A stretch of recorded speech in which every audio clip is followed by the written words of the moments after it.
Well then, we'll call the regular meeting of the Ojai City Council to order, and will the clerk please call the roll? Gail. Is Gail out there? It says she's here. Is she muted? Yes. Yeah, here, try this one. We're having a mic problem. Can you hear me now? We can hear you. Yeah. Mayor Johnston, Here. Mayor Pro Tem Blatz, Here. Councilmember Francina, Here. Councilmember Haney, Here. Councilmember Wyrick. Here. Okay, we have a quorum. James, will you lead us in the pledge? Yes, thank you. James Hahn will be pulling up the flag. Please stand and repeat after me. I pledge allegiance to the flag of the United States of America, and to the republic for which it stands, one nation, under God, with liberty and justice for all.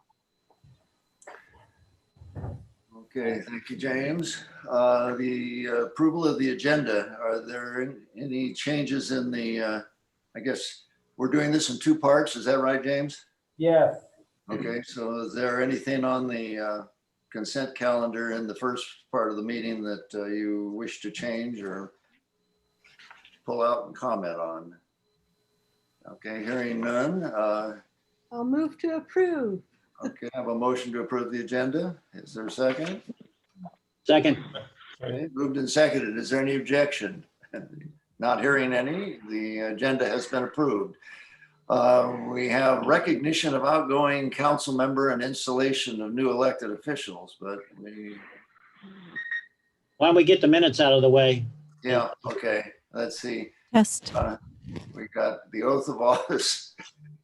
All right, okay, let's go back. Okay, do we have a motion to approve the consent calendar? Move approved consent calendar items A through F, 1A through F. Second. Thank you, Bill. Thank you, Randy. Okay. Any objection to the approval of the consent calendar? Hearing none, so ordered. Okay, we are now the oath of office for the newly elected mayor, council members, city clerk. James, tell me how we're doing this since this is the extraordinary session. Yeah, so we'd like to break it into two two sub items here. And first will be our deputy city clerk, Gail Davis, will be administering the oath to our newly elected Mayor Stitz, council member Francina, city clerk Cynthia Burrell, and city treasurer Alan Rains. And then after we do that, we'd like to although you'd like to probably get out of it, we'd like to have a recognition of Mayor Johnston out as far as outgoing council members. So with that, I will hand it over to Deputy City Clerk Gail Davis. Thank you. In the spirit of democracy, I'm going to do this alphabetically. So the first would be, can everyone hear me? Yes. Okay. So the first one I'd like to ask City Clerk Burrell to, if you're there. And I am. You are. Hello. Yes, I am. Surprise, surprise. Our real city clerk. And you do all the work. Thank you, baby. I love you. You too. So if you can raise your right hand and read your oath. I will.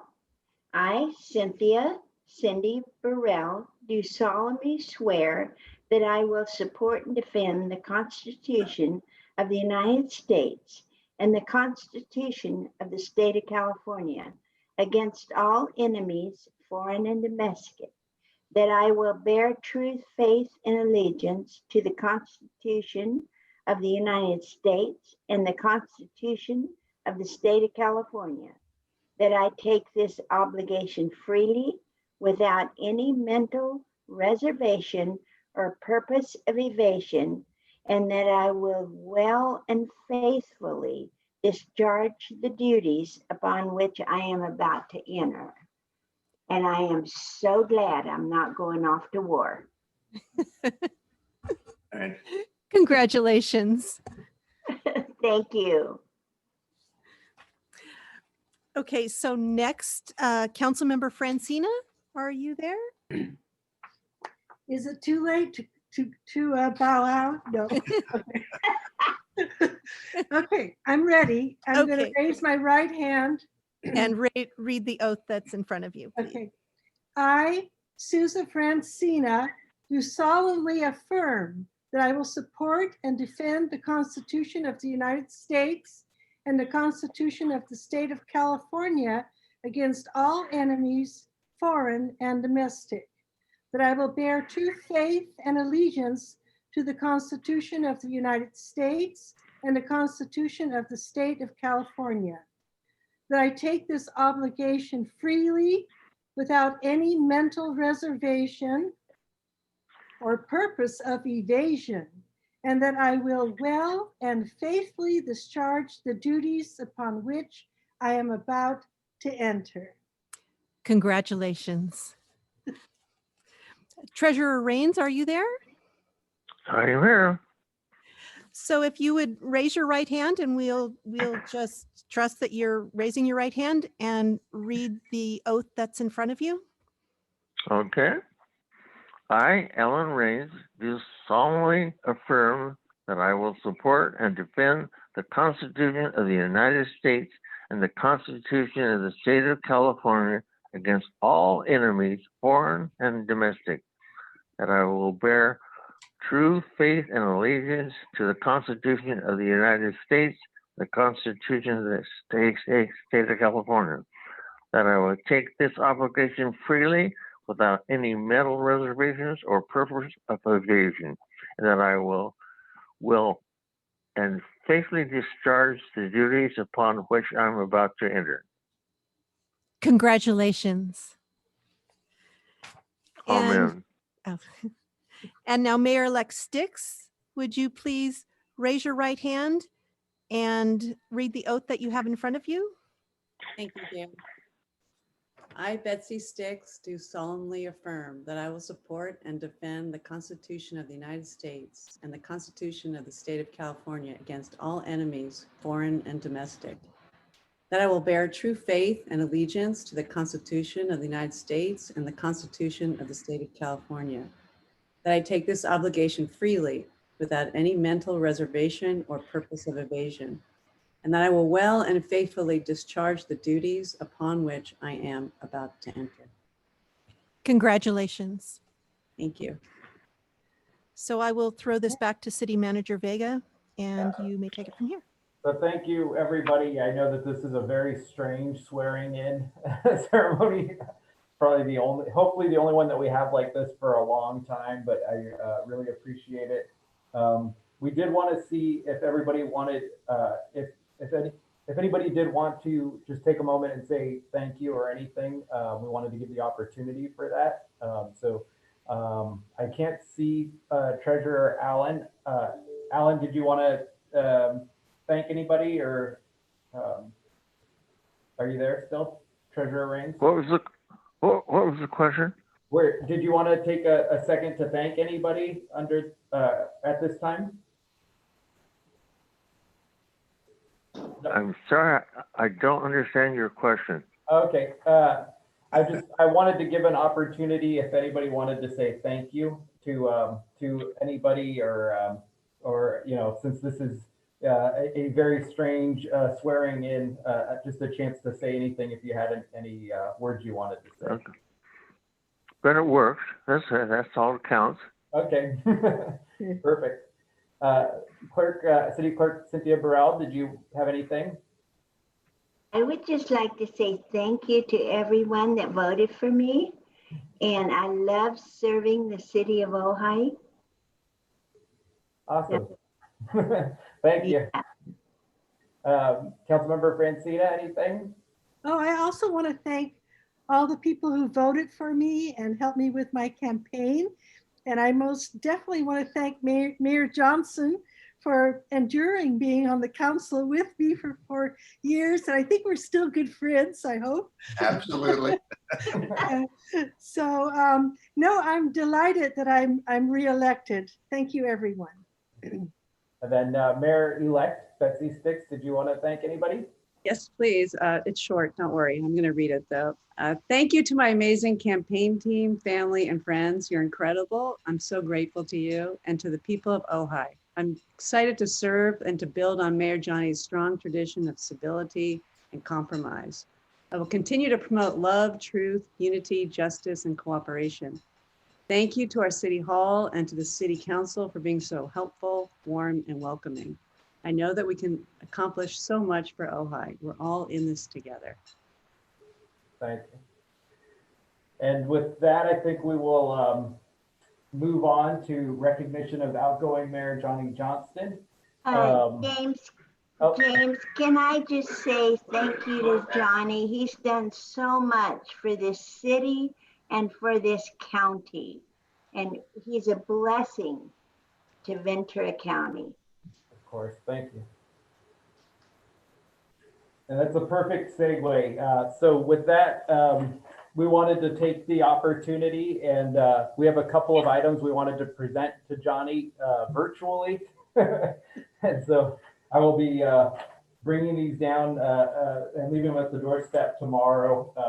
So I'm sure you'll be very excited. It'll be like Christmas Eve, but we have a few items that I'll just briefly show. We have commendations first from the County of Ventura, signed by Supervisor Steve Bennett, the City of Ventura, the City of Thousand Oaks, and a letter of appreciation from the Ojai Valley Museum, which I have those here before me. We also here at the City of Ojai prepared a proclamation for Mayor Johnston, and we will be bringing those to you tomorrow. We also had two small tokens of appreciation.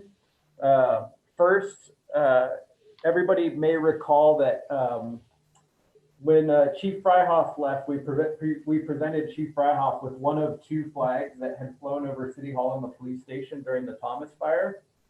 And we thought it was fitting that the other flag would go to Mayor Johnston, who also, along with the chief, was serving the city during that Thomas fire, which at the time was the largest fire in California history.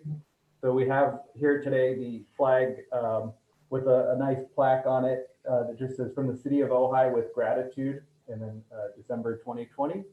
So we have this flag that we will be presenting to Mayor Johnston. And then last, we wanted to provide the mayor with something, typically upon retirement, you give somebody a nice wristwatch, a set of golf clubs, or a fishing pole. And so we were trying to think of what would fit Mayor Johnston better than those items. And we think we found it. We have gotten him a gold and red, which is the colors of his alma mater, USC, trash picker upper thingamajigger. Perfect. So it's the latest, the deluxe model with a telescoping handle and a safety switch, which I'm not sure what that does, but we are going to present this to Mayor Johnston, and our goal and our hope was that when he is out making his rounds, which we are sure he will continue to do, that when he's using this, that residents will be reminded, but also that Mayor Johnston will think about the city, which I'm sure he will do anyway. But we will be providing these. These are on behalf of the city council, the city staff, and the city residents. And so with these, we wish you many peaceful years of using this gift, and and thank you for your service. And with that, Mayor Johnston, did you want to say anything? Yes, thank you. You have a heavy agenda, so I will try to keep it short, but that's not easy for me, as those who know me well realize. 4 years went by pretty fast. Maybe not fast enough for some, and there were days when it wasn't moving fast enough for me. My father on these occasions always referred to these gatherings, which we are doing virtually, but he said that it's on my mother's side of the family, we're Italian, and the comment usually is made, this is like a mafia funeral. And I said, you know, the first time you ever hear that, you say, well, what is a mafia funeral? And he said, well, half the people have come to say their goodbyes and wish you well. The other half are there to be sure you're going. So I suspect that even though our crowd may be small, there may still be a few that want to be sure that I'm moving along. I do want to make a couple of remarks about when I got elected, or the reason I got interested in running for city council was I had a concern both for the fiscal health of the community, because that happens to be my background and specialty, but as important was the atmosphere that seemed to be developing at City Hall for apparently a lot of reasons, but they're less important. But my concern related to the openness, the transparency of the government, and the atmosphere where citizens didn't feel welcome. And I want to thank our city council and the staff for the improvements that we have made. Now, with the virus, it's kind of hard to tell, because the welcoming nature and the kindness and good public service that's offered by our city hall is kind of behind closed doors right now. But I can assure the public, anybody who's listening, that the environment is dramatically changed, and I think that is a great credit to our city council as well as the staff. The issues that bothered me most when I ran, where I was concerned about the drought, water supply, which is still with us. Everybody needs to remember that. But we have done a remarkable job in this valley for conservation, and that well, right now it's making me a little nervous with the dry weather, and we haven't had any rain yet this year, that we're going to get another reminder. But the good news is that your city council reached out to all the other jurisdictions, and even though we do not produce water, store water, transport water, all we do is use the water. We are an organization that's the only official government in the valley that's of general purpose, and we have reached out to all our neighbors, including the city of Ventura, where we've had some differences. And I think that the intergovernmental relations addressing the problem of water security have been greatly improved. Another thing that's always with us, thank you for the flag, James. The Thomas Fire was something that those of us who went through it will always remember it. But one of the things that I have learned over 50 years in this valley, that give it 5 years and then ask everybody in the audience who was here when, and because of the mobility of our population and the just the natural rhythms of life, probably half the people will not have experienced that fire, and within 10 years it won't even be a memory for most. So it's really, I think, up to the council, and thank the citizens for supporting Measure C, that we do everything we can in the way of mitigating the fire hazard, because that's all we can do. Then we pray, or whatever you believe in.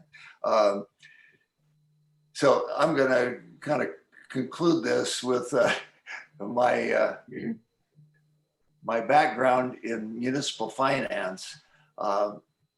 I think the council should be commended for the work. The city treasurer, all of us worked really hard to be sure that we did not have our emergency reserve dwindle and not be available. And we went through the first emergency with the Thomas Fire, and we got through that pretty well because it was brief. But what we're faced with now, please don't forget, this is not over. Even when everybody's vaccinated and we're all able to, meet together and shake hands and hug and all of that, the city municipal financing lags behind that. And so the hit we're now taking will continue probably for at least 18 months to 2 years. So I say this on behalf of our staff because, when you're in politics, I now learn the hardest thing in the world is to tell people, no, we can't do that. And staff doesn't like doing that, saying that either. And they're in the awkward position of being dependent upon the politicians or the statesmen or statespersons to support the staff when they have the bad news that we are now faced with, which is we had a reserve that was minimal, but was adequate for the average crises. And now that has shrunk. It took the people who went before us years to build that up, and it disappeared in like 3 months. It's down to about a third of what it was.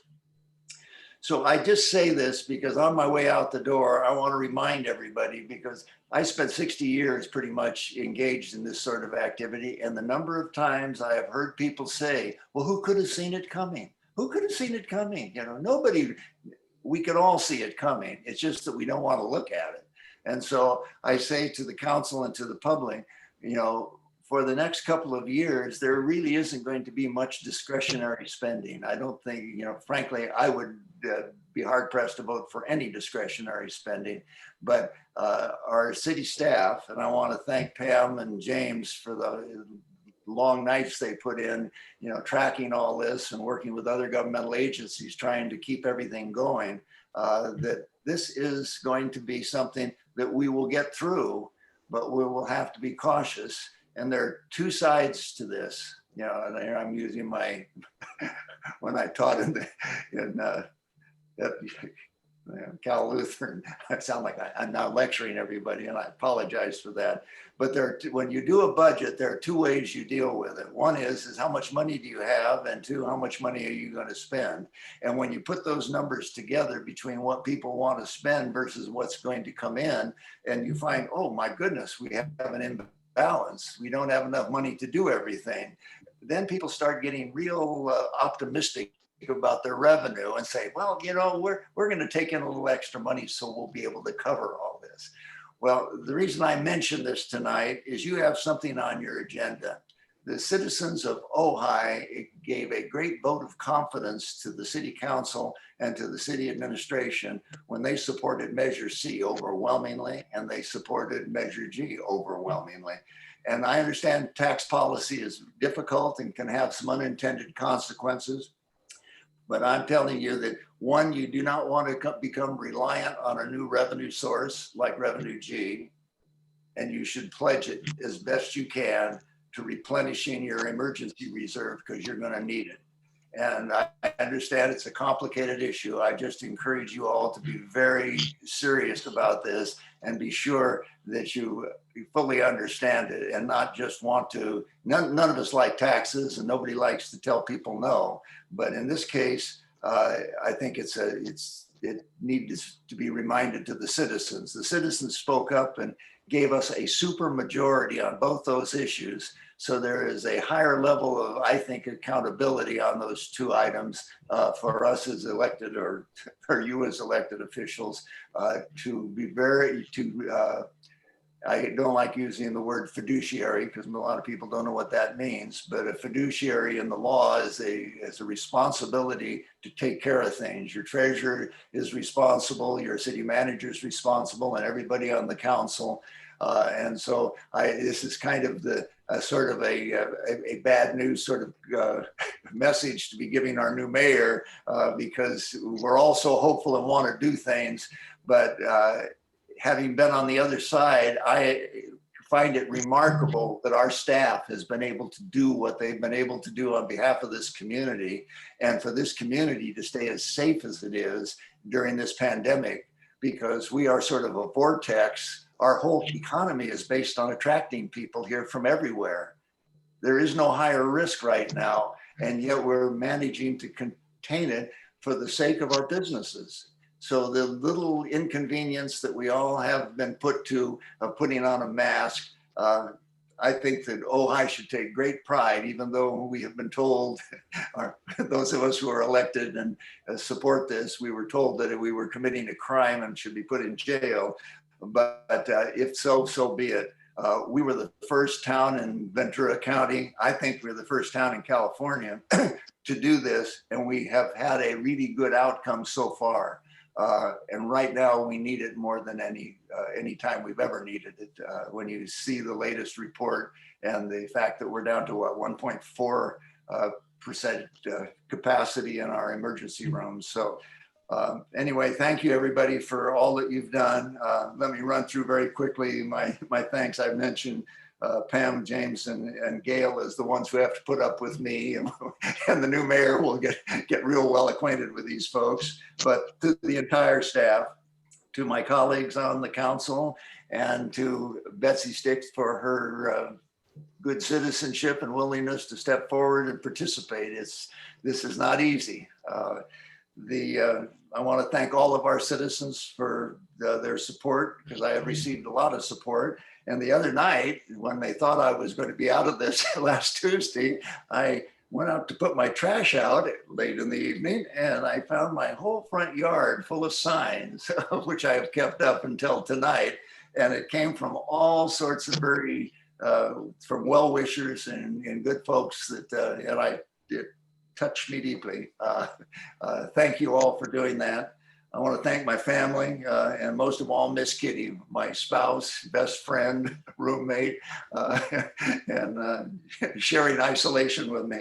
And then lastly, I want to, in memory of Cookie Miley, Bill Miley's wife, left us very, Bill, everybody knows Bill, I think. Yeah, he attended all the meetings, and Cookie was the strength behind Bill, or at least he let him come out in the evenings until the other things got in the way. But I told Bill when I heard that his emails always made me think. Everybody, I think, at least everybody at the city, Bill would go through our agenda every week and research every item on there thoroughly, and then give us his opinion. There's no finer citizen in this town than Bill Miley.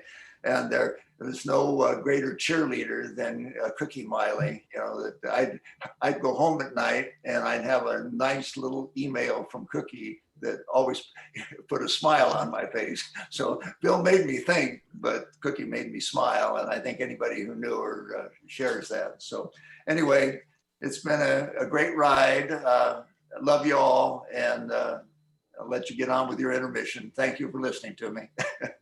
Thank you, Johnny. Right. Thank you. Thank you. Thank you, Mary Jo. I think with that, I think we are handing the virtual gavel over to Mayor Sticks. And I think if it's okay with everybody, I think we were planning to take a quick intermission for a couple of minutes and then come back for the 7:30 public comment, just to let people come in and out of the meeting. Okay. Oh, good. Namaste. Thank you, Johnny. Hey, Thank you. Thank you. we'll We see appreciate you. it, Johnny. Thank you, Mayor. See So you. I will have a new respect every time I'm at the courthouse, on Johnny Johnson Drive. I have a new. I will give a shout out and a little love for our mayor. All right, and so I think we will take a short intermission and reconvene at 7:30 if that it looks like that's acceptable. So, we'll be back in 60 seconds. Thanks.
All right, I think everybody is back. We took a little quick informal intermission, but with that, if everybody's ready, if you're ready, can you give me a thumbs up? Okay. Looks like everybody's ready. So with that, we are, I believe James just indicated we are back on. And so with that, I'll turn it over to Mayor Sticks. Thank you. Thank you, James. And I'm going to turn it right back to public communication, right? Oh, yeah. Thank you. And so I think we have Deputy City Clerk Gail Davis on, and I know everybody received the list of the public comments. So it looks like we have 13, and maybe it's possible somebody signed up. This list was printed about 20 minutes ago, but we have 13 at that point. So Gail, can you, sorry, Deputy City Clerk Davis, can you start calling people in for the public comment? And before we do that, we probably should take roll call again with the reorganized council if we may. Yeah, thank you. Okay. Mayor Sticks? Here. Mayor Pro Tem Blatz? Here. Councilmember Francina? Here. Councilmember Haney? Here. Councilmember Wyrick? Here. Okay. Okay, so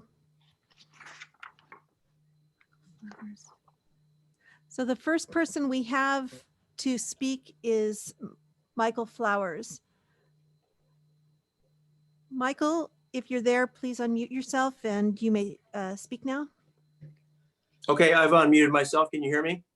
Yes. All right, thank you very much. Thank you, council members, for allowing me to speak. My name is Mike Flowers. I'm a resident of Ojai, and I'd like to make a comment about the Maricopa Highway Lane Reduction Project. I've got some significant concerns, three main ones that I'd like to address publicly and have on the record. The first one is the emergency egress implications for the Miners Oaks area and all residential areas in and around the area on Cayama Road, Rancho Road, and Highway 33. The work that's been done is going to cause, I think, serious implications in the event of an emergency. And I wanted to publicly voice those concerns to the council and to you, Mr. Vega, the city manager, as I think that it was not a wise decision to do that. I think my second concern is instituting a change of this kind to accommodate essentially bikers and to the detriment to the larger motor vehicle traffic is just not right. And the impact that this is going to have on traffic is going to be significant. And finally, I do think this is a waste of taxpayers' money to do this. And I've requested a copy of the traffic study through Mr. Vega. I called your office, but was referred to the Public Works Director's office. I'm waiting to hear back from them. I think that the traffic study done in a time of a global pandemic does not represent the true traffic volumes and the impact that's going to be created as a result of minimizing the lanes in this section of the road. So I wanted to voice those concerns publicly and make that a matter of public record, because I think the decision to do what was done to that stretch of road was not done to the benefit of the greater population. It is actually causing a great risk to the population. So that's all I have to say. Thank you. Thank you, Michael. Who do we have next, Gail?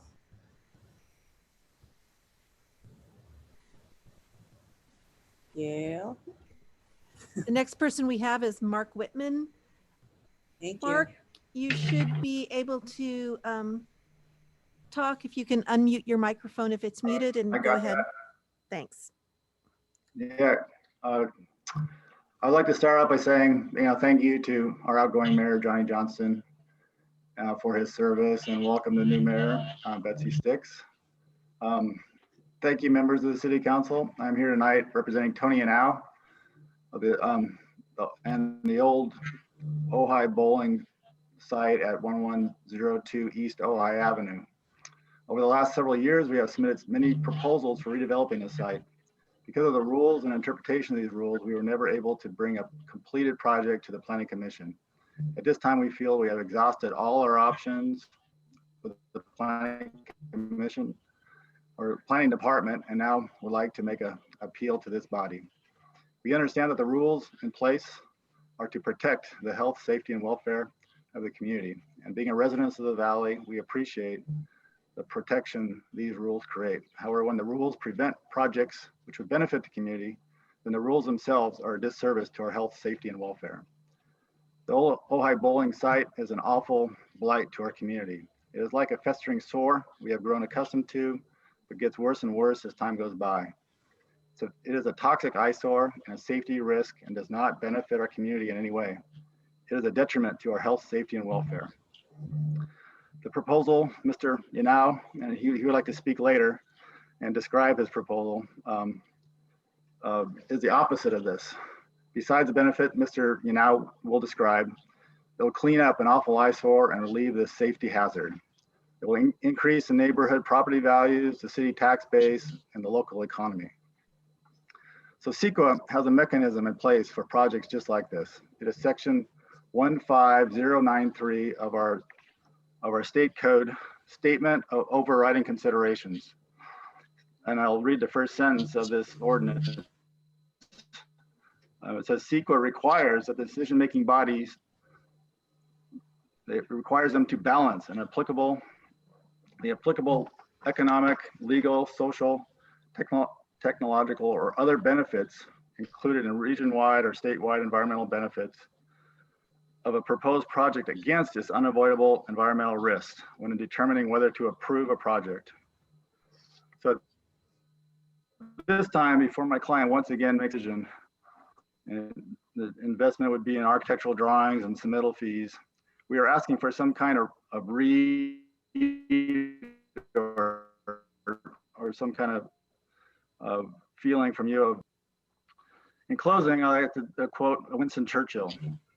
And Winston Churchill said, "We shape our buildings and thereafter they shape us."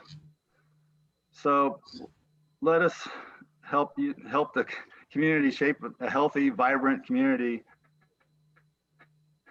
by allowing Mr. Yanao to come forward and make this generous investment in our community. And hopefully we can come back to you and with a conceptual proposal, for his vision. Thank you. Thank you, Mark. Next, we have Christy Cooper. One moment, let me get there. Thanks, Gail. Christy, you should be unmuted. Go ahead and unmute yourself if you're showing muted on your screen, and you may talk. I believe I'm unmuted. Can you hear me? Yeah, you are. We can hear you. Hi, thank you. I just got online, so I apologize for not being able to listen to the whole meeting today. Wanted to call about the demonstration project on 33. I know that you guys are very into this and you've done a lot of work on it. I think that the community is very concerned about it. And from what I've seen, about 99% of the people I talk to are against it. We're concerned for a number of reasons, not the least of which is I think that the design leaves a little bit to be desired. I'm concerned that it's I believe it's an out-of-state design firm doing a design that, as far as I can tell, is very uncommon. I've only seen it in one city in the US. And we've already had a couple of the planners broken. I know that those demonstration planners, and they will be trees in the ultimate configuration. And logically, it makes no sense that people can't park in those great big parking spots, but it's not a surprise to me that they're already breaking the planters. We're also very concerned about the traffic flow, that this doesn't seem to be a necessary project. It seems to be a beautification project, but do we really need everything to look perfect? We kind of like our sleepy town. And I think it will push a lot of traffic onto Kuyama, especially leaving the hospital. you know, I live in Miners Oaks, so coming from Miners Oaks, I'll just go through Kuyama if that area is too difficult to get through. And last but not least, I think that the timing of the demonstration project is off. I'm very concerned about what will happen when the high school is back in session. And I'm very concerned about the hospital access. I do think that you guys are, you know, trying to do a good job, and I know that you're really behind this, and probably very disappointed with the community's reaction. So, you know, I just keep I guess it seems to me like there could have been a better design that would have accomplished the same goals. We're pretty far down the road here. It's a very expensive demonstration project, I know. I thank you for everything you've tried to do with the charrettes, and just really am concerned about this project. And that's all I wanted to say today. Thank you. Thank you, Christy. Okay, next we have Rebecca Kenter, and one moment while I unmute her.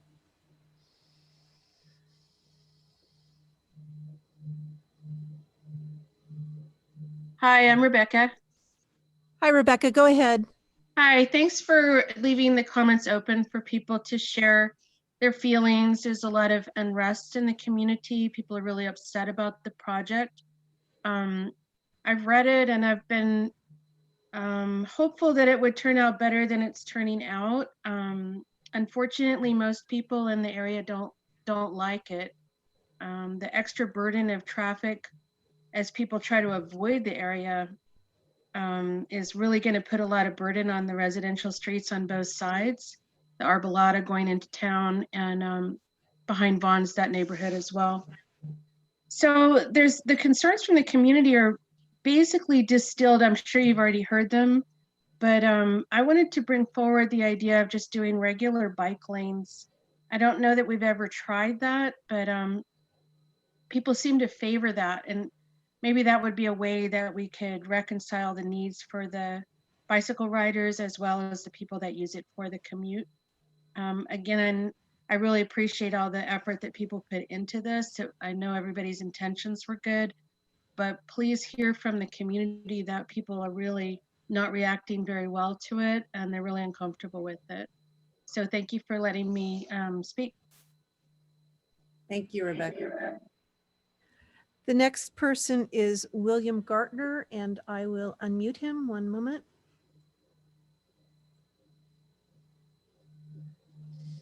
William, if you're there, go ahead and speak. If you've muted your microphone, please unmute it from your end. Thank you so much. And thank you for letting me have an opportunity to talk about the Maricopa Highway 33 bike lane revision. I think everyone's heard similar comments to the ones that I'm going to make. My primary concern is I think this will be extremely difficult for Engine Company 22 to go through that passageway when there are cars and students going to school. I think it will be difficult. I'm worrying how access of the hospital will work, given that now we've narrowed the lanes down, created parking spaces when there were none before, and then also the bike lane. If the fire engines are going to use the bike lane to somehow get around the cars now, since it's only one lane, I think that will be a major complication. Otherwise, I support all the other comments about this is likely to push traffic into other areas of Ojai and Ojai roads that I think are frankly much more dangerous for both bicyclists and pedestrians.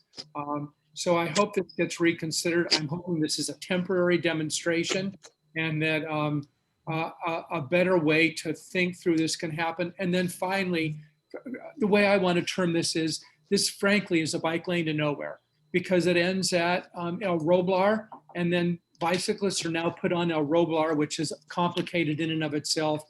I don't think this will create high school students using it and using the normal bike path as a way to get to school. So I'd love to see more studies. Given that it's COVID time and students are not commuting to school, it's really just a bad opportunity to think about how traffic's going to be managed we need to get back to normal for where traffic is and then make some decisions about when this will work. Thank you very much for your time. Thank you, William. Okay, next we have Tony Yano. And Tony, one moment, I'm going to bring you on live.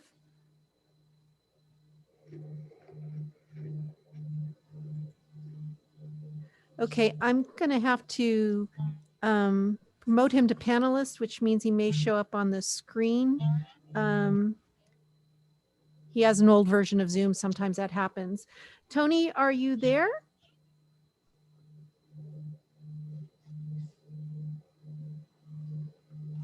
Okay, there, I think I've got him unmuted. Tony, are you there? I am. Go ahead and speak. Okay, thank you very much. First, I want to thank outgoing Mayor Johnston for his service and welcome new Mayor Betsy and the new council people. And I'd also like to thank Mark Whitman for his words about the project that we're proposing. My name's Tony Yano. I'm the owner of 1202 East Ojai Avenue, which is the old bowling alley, which a lot of people see it think of as a blight, which I believe it is, and some people remember it as a social hub, which I think it was. For me personally, I see it as a giant opportunity for the residents of Ojai, of which I am one. My vision for the place has been crafted not just by me, but by a lot of people that I speak to in the community and friends of mine and families around the neighborhoods where I spend time. And what I've heard nonstop since people found out that I own the building was how much we need more family-friendly recreation areas and more activities for families and residents of the community. What we are proposing to do there is to not just beautify the building and redo it completely, but to create a family-friendly recreation area that would include a bunch of more modern sports and more modern movement and activities, more modern activities. So it would be a cooperative with a few different businesses operating under one roof.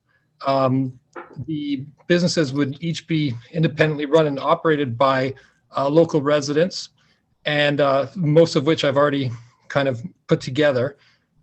Included in those activities would be a state-of-the-art climbing gym for rock climbers and sport climbers, a silks and aerial studio for those who are interested in aerial arts, a free running or parkour studio, which for those of you who don't know what that is, maybe you know what American Ninja Warrior is that type of thing, along with outdoor activities and a restaurant. And anyway, altogether, it's something that I know my family would use, and I know a lot of families would love, and I know that a lot of people in Ojai would like to see that space cleaned up. And what we're looking for is the city council to help us to work with the CEQA guidelines, because we're looking for an override from the city council, which would allow us to make this project possible. When I bought the property, I was under the impression, based on what the previous administration of the town told me, that the building had a lot of traffic credits. And I've learned that the current interpretation is that those credits have expired, and I'm asking to have them reinstated. So I thank you very much for your time, and I hope that we can present a full project scope to you in the near future. Thank you, Tony. Okay, next we have Sonny Cruson, and it will take me a moment to bring her on. One moment.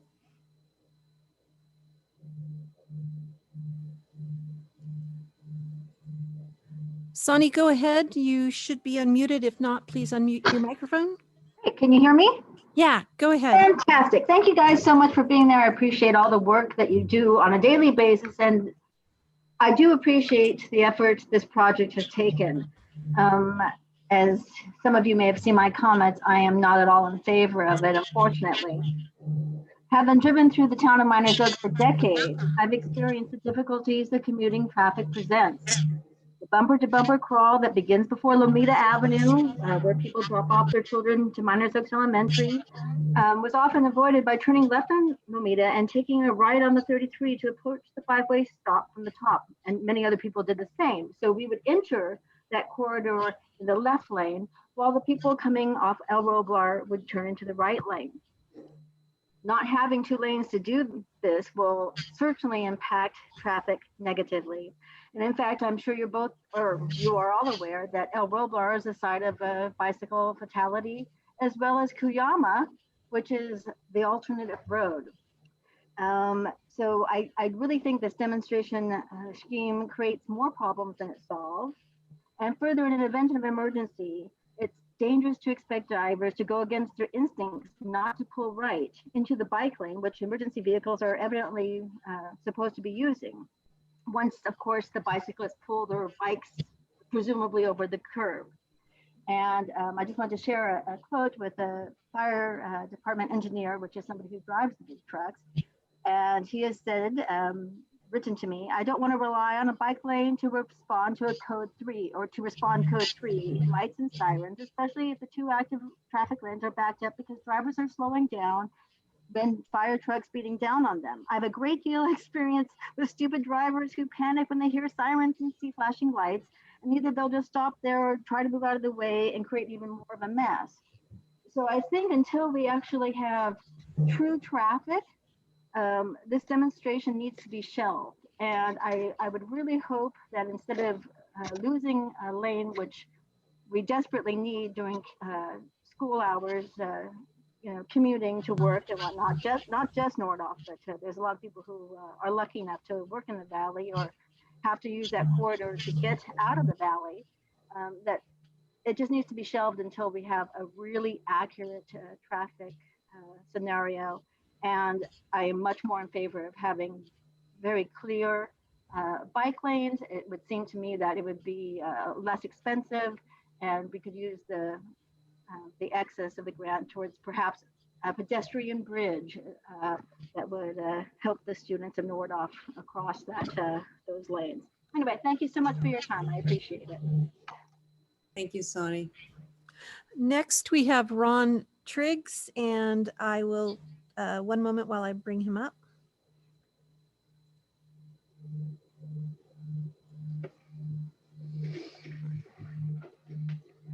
Ron, you should be unmuted. If not, unmute yourself on your end and you can go ahead and speak. Okay, yes. Can you hear me? Yes.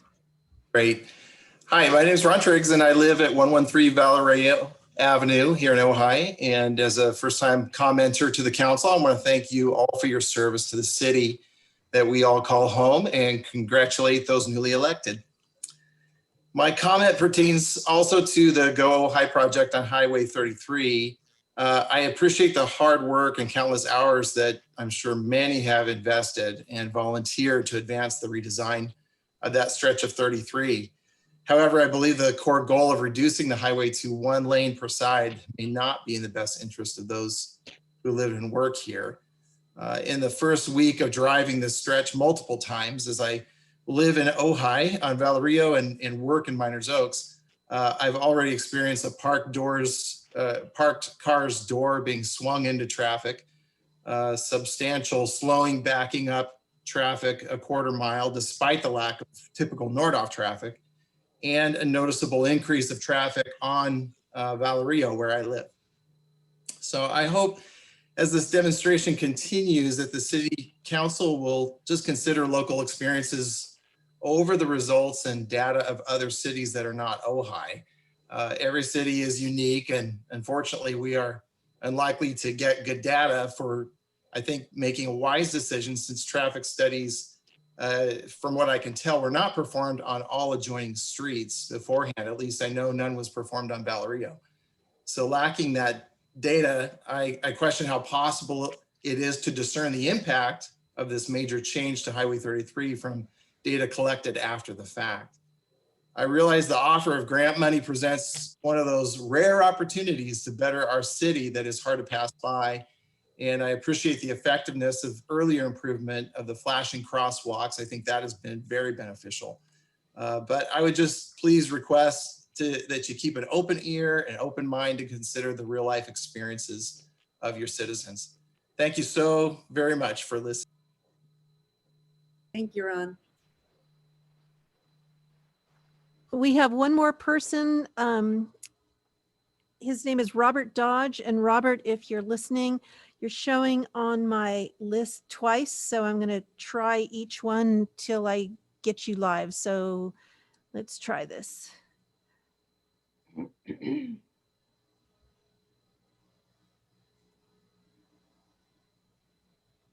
Robert, Am I are there? you there? Yep. Okay, go ahead. Great. Okay. Excuse me. Okay. Listen, I just want to say thank you for letting me make a few comments. Outgoing Mayor Johnny Johnston said this evening that Ojai has experienced many firsts. And this evening, I want to thank Mayor Johnston and the entire Ojai City Council for having the courage in these last years to speak out against the greatest existential threat we face as a planet, and that's the threat of actually nuclear war. Ojai was the first city in California and only the second city in the nation to adopt a resolution to move us back from the brink of nuclear war and declare ourselves a nuclear-free zone. Our resolution passed on April 10th of 2018 and has subsequently been endorsed by over 46 other municipalities, including the cities of Los Angeles, Baltimore, Des Moines, Portland, Washington, D.C., Santa Barbara, to name just a few, and 6 state legislative bodies, including the entire legislature of the state of California, and over 354 organizations, ranging from the Sierra Club to 350.org to every major environmental and religious group in the country, demanding the abolition of nuclear weapons with the precautionary principles to prevent nuclear war during this process. Nuclear weapons will soon join all other weapons of mass destruction in being declared illegal under international norms. The international community of nations is speaking. Just 6 weeks ago, on October 24th, the Treaty on the Prohibition of Nuclear Weapons was ratified when Honduras became the 50th nation to do so. The treaty will actually go into force on January 22nd, establishing a new international norm whereby it will be illegal to develop, stockpile, produce, fund, use, or threaten to use nuclear weapons. Under your leadership in the past council and current council, Ojai can take pride in this global effort to make the world safer for future generations. I look forward to working with our city manager on the annual certification of Ojai's nuclear weapons divestment policy. And on behalf of my children and our children's children, I thank each and every one of you. Thanks. Thank you, Robert. Okay, we have no more, we had some other people signed up for public comments, but those are all the people that I show in the queue for just general public communications. Thank you. All right, so moving on to the consent calendar. Mayor, I'm raising my hand. Can you Sorry, see hi, me? Souza. Hi. I just would like to make a comment about the rest of the public comments that we've received, if I may. We received 23 comments in support of the ATP project. We received 54 comments opposing, and 40 of those were identical, but still there was 54. And I would like to take a moment. I know some of these people wanted to speak. If I could have like a minute and a half to read one of the comments that I think summarizes maybe all of the other comments. May I do that? Okay, this is from Annika Forrester, and it's addressed to dear council members and mayor. Please accept my comments in favor of the initial steps toward establishing a road diet along the Maricopa Highway from the Y to El Roblar. My experience driving through the newly redesigned street has been effortless and not at all negatively impacted by the newly established protected bike lanes. In every trip I've taken through this stretch of the Maricopa Highway, I have not experienced any confusion or observed any congestion whatsoever. Traffic flowed perfectly fine, and I anticipate this will remain the case once school starts. I particularly liked seeing the parking lane that separates cars in the roadway from cyclists in the bike lane. And I also appreciated seeing the very long section in front of Nordhoff where pickups and drop-offs can now take place easily for those who don't want to further congest the parking lot bottlenecks before and after school. These all seem like very wise and thoughtful design improvements that will benefit all users of the roadway. Ideally, now that there is a more complete stretch of safer to bike to school roads, we may see more students riding their bikes to school. I applaud the council's decision to support this project, and I look forward to continuing to make all our streets more complete for all users, not just internal combustion-powered private vehicles. This is a matter of transportation justice, not just and for too many decades, we have given privilege and subsidy to the most unhealthy and unsustainable form of transportation in our public works planning. It's about time to put people and people-powered vehicles at the center of our planning and not the vast, unsustainable, and polluting private automobile industry. For reference, I used to live in Ashland, Oregon, a town with a somewhat similar size, demographic, and tourism-reliant economy. Ashland undertook a similar road diet project nearby 2 decades ago, and the results have been wonderful for the entire stretch of Highway 33, the state route that runs from the north to the south of that city through downtown. One section at a time, they have adopted improved roadway designs, including bump outs, better striped crosswalks, pedestrian activated crosswalks, reductions from 4 lanes to 2, protected bike lanes, as well as extensive street tree and landscaping additions. The feeling of approaching downtown Ashland now is completely different and much more aesthetically pleasing, and many more tourists now enjoy cycling on their visits to Ashland in addition to the Shakespeare Festival. Congratulations on a great decision, and I look forward to seeing this project fully developed into a permanent solution. Thank Anna you. Forrester. Thank you, Souza. All right, moving on to the consent calendar. Mayor, I have one comment. Oh, sorry, Randy. Yes. Can you see all of us? I can't see Ryan. He's the only one I can't see. You Okay. there, Ryan? Councilmember Blatz is there. If you go up to where it says speaker view, or it might say, or up in the upper right-hand corner, there's a little grid. Yeah. And it'll say what type of view you're looking at. And if you look at gallery view, it should show everybody. I got you. Thank you. So real briefly, while I appreciate Councilwoman Francina's comments and reading, but there's a place and time for that in public comments, and that's for someone to actually physically or zoom in or do what they can to do. I prefer that we just stop this and we start it now under your leadership. That if someone wants to speak, let them show up and speak.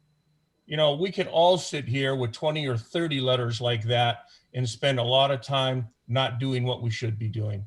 Okay. So I appreciate the comment, but I don't appreciate the time it's going to take away from having the business that we need to discuss tonight. Thanks, Randy. Note taken. Okay, consent calendar. Chair Sticks, on the consent calendar. Yes. The consent calendar. Thank you, Bill. I believe that we were looking at the possibility, given that we have a spokesperson from Edison here, to consider pulling item D and combining it with 8 as the first discussion item. And if the city manager concurs with that, I would make it a motion to approve all the other consent items. Awesome. Yes, thank you. Okay, is there a second? I'll second. Okay. All right. Great. And are we in agreement on then do I need to make another motion? We combine D and 8 as the first discussion item? I understood that was the motion that was seconded, and I think the city attorney and I had received one thing that I wanted to mention to everybody, which is with the new COVID and virtual meetings as they are, we have been informed that we should have a roll call vote even for items like this. So I think I heard a first from Councilmember Wyrick, a second from Councilmember Francina, and then I think it would be appropriate to call for a roll call vote. And unfortunately, that the rule that changed does require now for the Zoom meetings, roll call votes for each vote. So Correct. with that, I'll turn it to the Deputy City Clerk. Okay, so this is a roll call vote on the motion to combine item D with agenda item 8. Is that correct? Yeah, and to approve the other, and approve the other The remainder of the consent calendar. Okay. So Mayor Sticks, Yes. Mayor Pro Tem Blatz, Yes. Councilmember Francina, Yes. Councilmember Haney, Not sure what we're trying to achieve, but I'll vote yes with it. Councilmember Wyrick, Yes.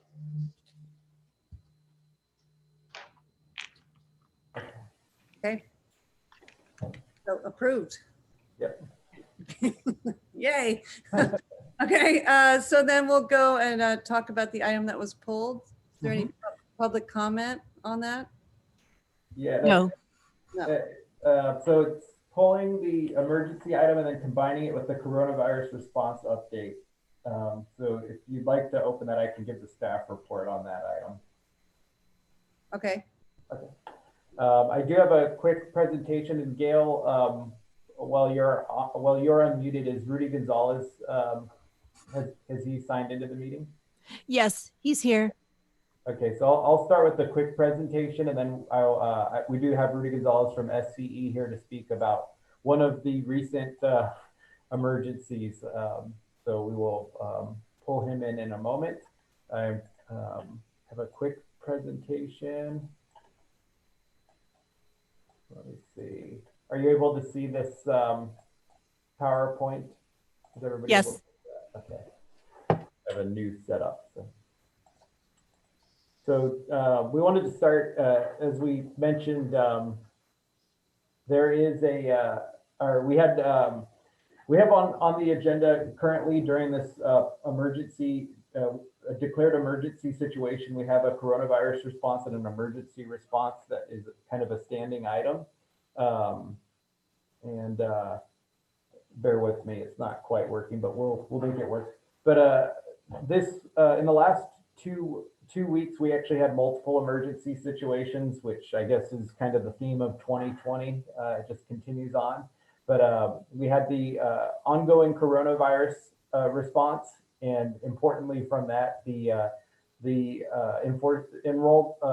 rollout of the new stay home order, which had dropped right after our last council meeting.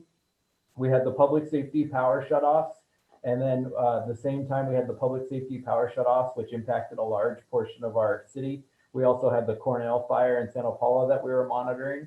So we wanted to take this opportunity to kind of talk about each of those just quickly.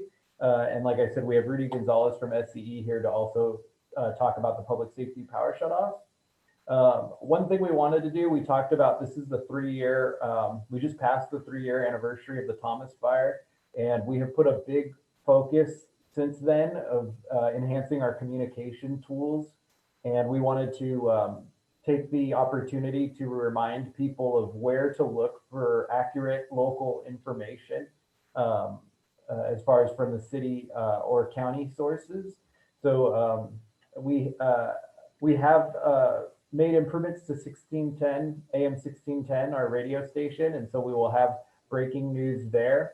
We also have Channel 10 web crawls at the bottom of Channel 10 and some other alerts that we've started to use on Channel 10 to try to utilize that TV channel more often, as well as the official web sources, our ohaicity.org and Facebook City of Ojai page.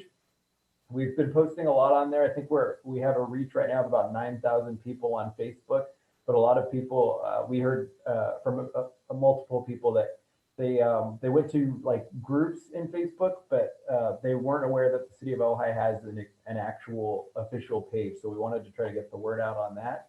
Also, when the fire broke out in Santa Paula, VC Emergency, whenever there's an emergency, we'll update to the newest emergency and start putting information there, which is really useful.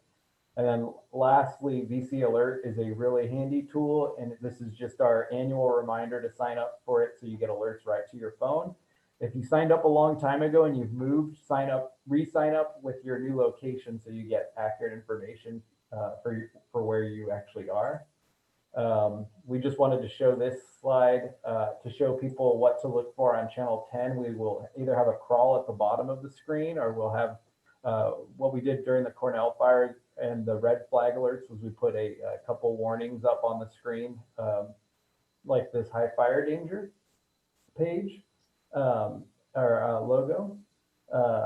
Lastly, along these lines, the newest source to get information out to people is the new high-low evacuation sirens. And I will quickly, if I may, show just a quick, I believe it's a 2-minute video.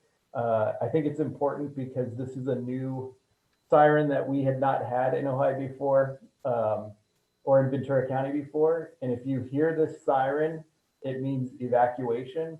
So we want to make sure everybody's aware and is listening for it. So if I may, I'm going to play this quick video, if it works.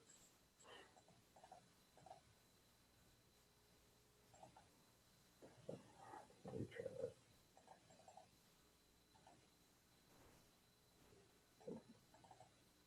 Give me 1 second here. And the most critical thing is I want to make sure everybody hears this. Oh, shoot.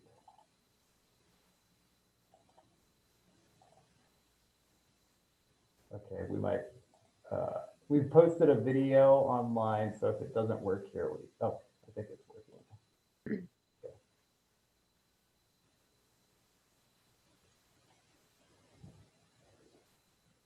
Hello, I'm Ojai City Manager James Vega. This week, the week of December 7th, 2020 marks the 3-year anniversary of the Thomas Fire, which was at the time the largest fire in California state history. The fire severely impacted the Ojai Valley, as we all remember, and caused the evacuation of many of our residents. We have looked for ways since then to improve fire safety and disaster preparedness. And we wanted to take this opportunity to tell the community about a new improvement, which is the new high-low sirens. These are special sirens put on the police vehicles to inform residents that an evacuation is occurring. And so when you hear those sirens, you'll know to start getting prepared to evacuate. The Ventura County Sheriff's Office and our Police Chief, Jose Rivera, have provided the following video with an example of that siren and some additional information. Thank you for watching.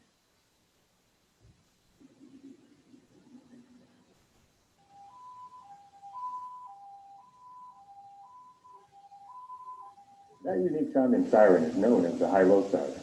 The Ventura County Sheriff's Office has implemented this siren to alert residents to the need to evacuate during an emergency. The frequency and intensity of wildfires has increased in California, and every second counts when evacuating. People often tune out regular police sirens. Requiring deputies to go door to door to inform residents of evacuation. This high-low siren allows us to quickly alert entire neighborhoods that they're in immediate danger. If you hear this, that's really the critical part. And we wanted to make sure everybody knows what that sound means. We know during the last evacuation, during the Thomas fire, we had a lot of people who said that they hadn't heard about the evacuation. So we wanted to take the opportunity with the anniversary and the recent fire weather to remind everybody of that. Moving on to the next emergency situation that we dealt with over the last couple of weeks, we had the public safety power shutoffs. Just as a quick overview, we have the 3 circuits here at Ojai, Matilaha, Patricia, and Thatcher, which are reflected here. We had last week 2 of those 3 circuits go out, or sections of those circuits be turned off at various points to prevent potential fire risk. And I know we heard, and I'm sure everybody heard that there was a lot of confusion and frustration. So we wanted to provide just quickly some locations where people can get information. And then, like I said, also we'll have a Rudy Gonzalez from Edison. But there are places you can sign up for either text alerts, voice alerts, or email alerts. And this is on the Southern California Edison wildfire PSPS page. where you can sign up for either of those, and you should get an alert by either text, voice, or email to your phone. And do we want to kind of pause there before coronavirus? And I think we will pause there and let ask Rudy Gonzalez from Southern California Edison to also comment.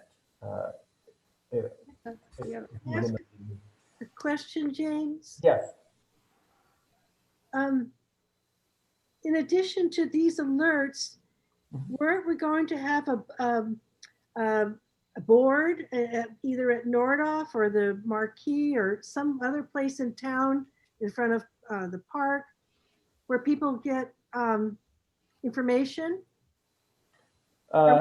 We have talked about doing that for emergency, like for, like if there's a fire or if there's an earthquake or, landslide.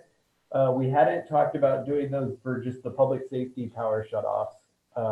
But that's something we can look at. I think, this year, I think last year was the first year of public safety shutoffs, and we're kind of still seeing how often this is going to occur, and how frequent we're going to have these. They are a new animal for us, so we can take a look at that. Oh, okay, I understand. Thank you. Thank you. Yeah. And Rudy, are you there? Do you want to just kind of comment on the public safety power shutoffs? Yes, I'm here. Can you hear me okay? Yes, thank you. Okay, great. Good evening, Mayor Sticks, council members, Mr. Vega. Appreciate the opportunity to share a bit of information regarding last week's PSPS activations. Just to give you kind of a refresher on our processes, we track the weather 7 days a week, 24 hours a day. And we've got meteorologists on staff who are constantly tracking the weather. And it's the tracking of that weather and the forecasts that are established based on not only National Weather Service weather stations, but also our own weather stations that we've installed at various locations throughout our service territory that allow us to make what we feel are the most informed and educated decision in regards to implementing a PSPS event. Last week we were tracking and we had the Thatcher circuit in scope, and we sent out communications as such that there was a likelihood that the Thatcher circuit could be impacted by a public safety power shutoff event. We de-energized the Thatcher circuit as we said we would, with all the proper communications. The one thing that caught us off guard and therefore led to confusion and concern in the community is the Patricia circuit, which is the other circuit that serves a large segment of the city of Ojai, came into scope without the appropriate notification that we would normally send out. Our normal communication protocol is that we would send out a warning 72 hours ahead of any potential event. That would go to our local government agencies, as well as our emergency services coordinators for the county and for the cities. 48 hours out from a potential PSPS event, we would send out our first notification to residents and businesses who could be impacted. And then we follow that same protocol 24 hours out. So we conducted all those notifications for the Thatcher circuit. However, the weather conditions changed, and we had to bring in and we had to de-energize the Patricia circuit as well without the normal notification. And it doesn't happen very frequently, but again, we're monitoring the weather on an hour by hour basis, and the conditions changed to the point where we felt the need to take the Patricia circuit out of service as well. Among the factors that we utilize in making those decisions, again, are information that's compiled by our in-house meteorologists using high resolution weather models, data from our weather stations, and then also publicly available weather stations.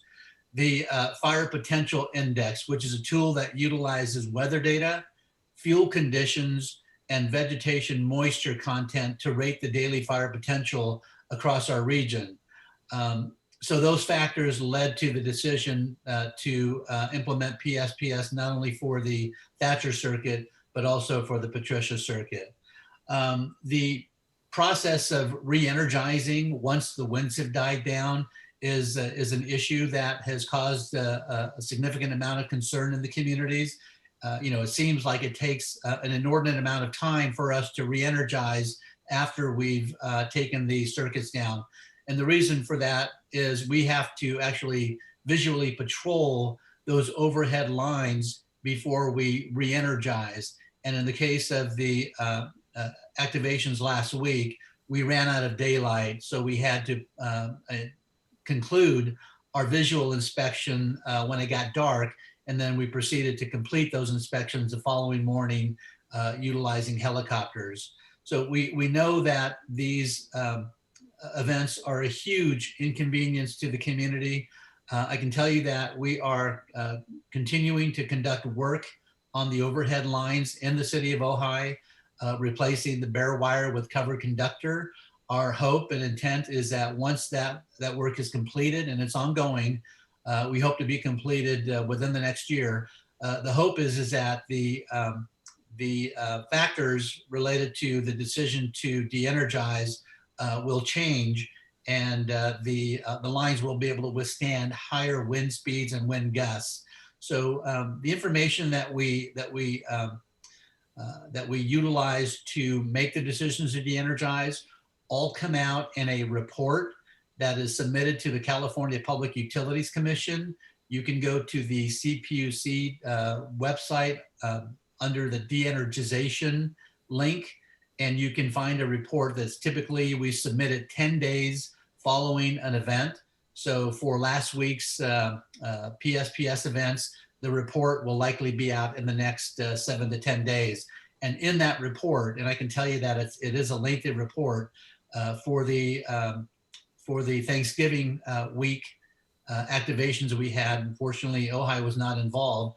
That report was 59 pages. And this event that we had last week was actually a larger event. So the information will be probably lengthier, but in it, you'll be able to find all the information that we take into consideration as we implement these PSPS activations. There's a lot of room for improvement. We understand that. There's things that we can do to try to shorten the amount of time that folks are out. But just know that these decisions that we take to de-energize the lines are a big decision for us, and it's something that we consider carefully before we actually de-energize.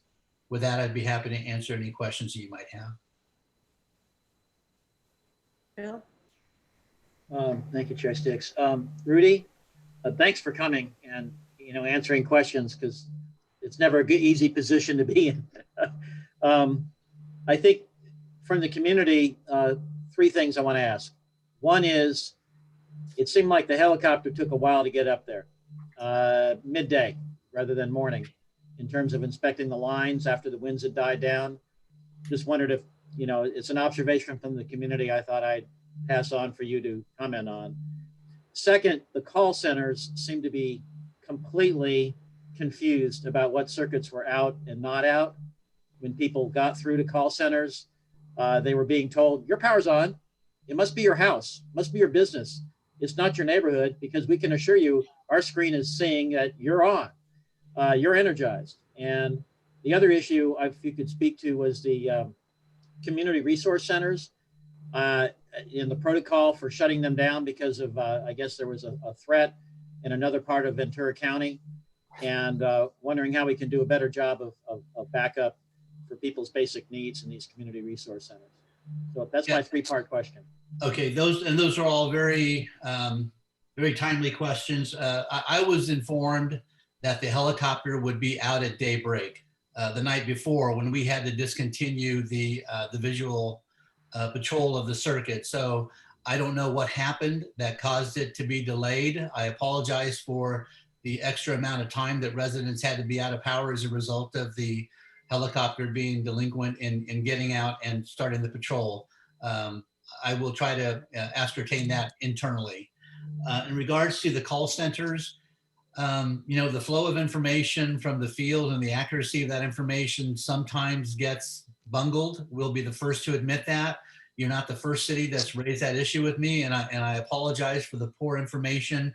We need to do a better job of getting our folks who man the phones good, accurate, timely information that they can share. And there's no reason that we should be telling a customer that, no, you have power if they're sitting there in the dark. I mean, there's just no excuse for that. So my apologies for that poor communication from our phone centers. And then in regards to the community resource centers, this is something that we're kind of fine tuning. We have both community resource centers and community crew vehicles that provide limited resources to the community. I don't know off the top of my head if we have an established contract with any facilities in the community. I think we were looking at Sarzodi Park as a community resource facility. So if and when we have a future event, we will certainly look at citing something there. There was some misunderstanding about our ability to man the community resource centers because of the restrictions, the state restrictions around COVID. But we need to figure out a way to be able to provide those resources and still maintain the distance and the safety that protocols that are in place in order to be able to provide those resources. So we are taking a look at that. Thank you. Sure. Andy, you're Mayor, Rudy, thank you again for coming on and responding to the community's concerns. I think one of the biggest ones I had was the fact that our city manager, who receives a ton of phone calls in emergency situations, had a difficult time interacting with anyone from your operations. And maybe you guys need to evaluate your protocols and maybe set up a line that allows city managers or city officials, and for our instance, and for us, particular our city manager, to be able to get timely information and to get accurate information more quickly than the other systems that are in place. That would be the suggestion I would have for future emergencies. We all have to be grateful that the system worked, as flawed as it is, because the winds were horrific. And I don't think there's anyone sitting here tonight or anyone in the community that wanted another Thomas Fire event. So we're grateful for that. But like any procedures, they need to be honed and they need to be worked on better. And again, I think our concerns are valid, and our thanks to you, and thank you again for listening to us. I completely agree with your comments, and I will take your suggestions back to our leadership, and we're committed to doing better. We have to do better. So thank you. Thank you, Rudy, for being here. Appreciate your efforts. My pleasure. Anybody else?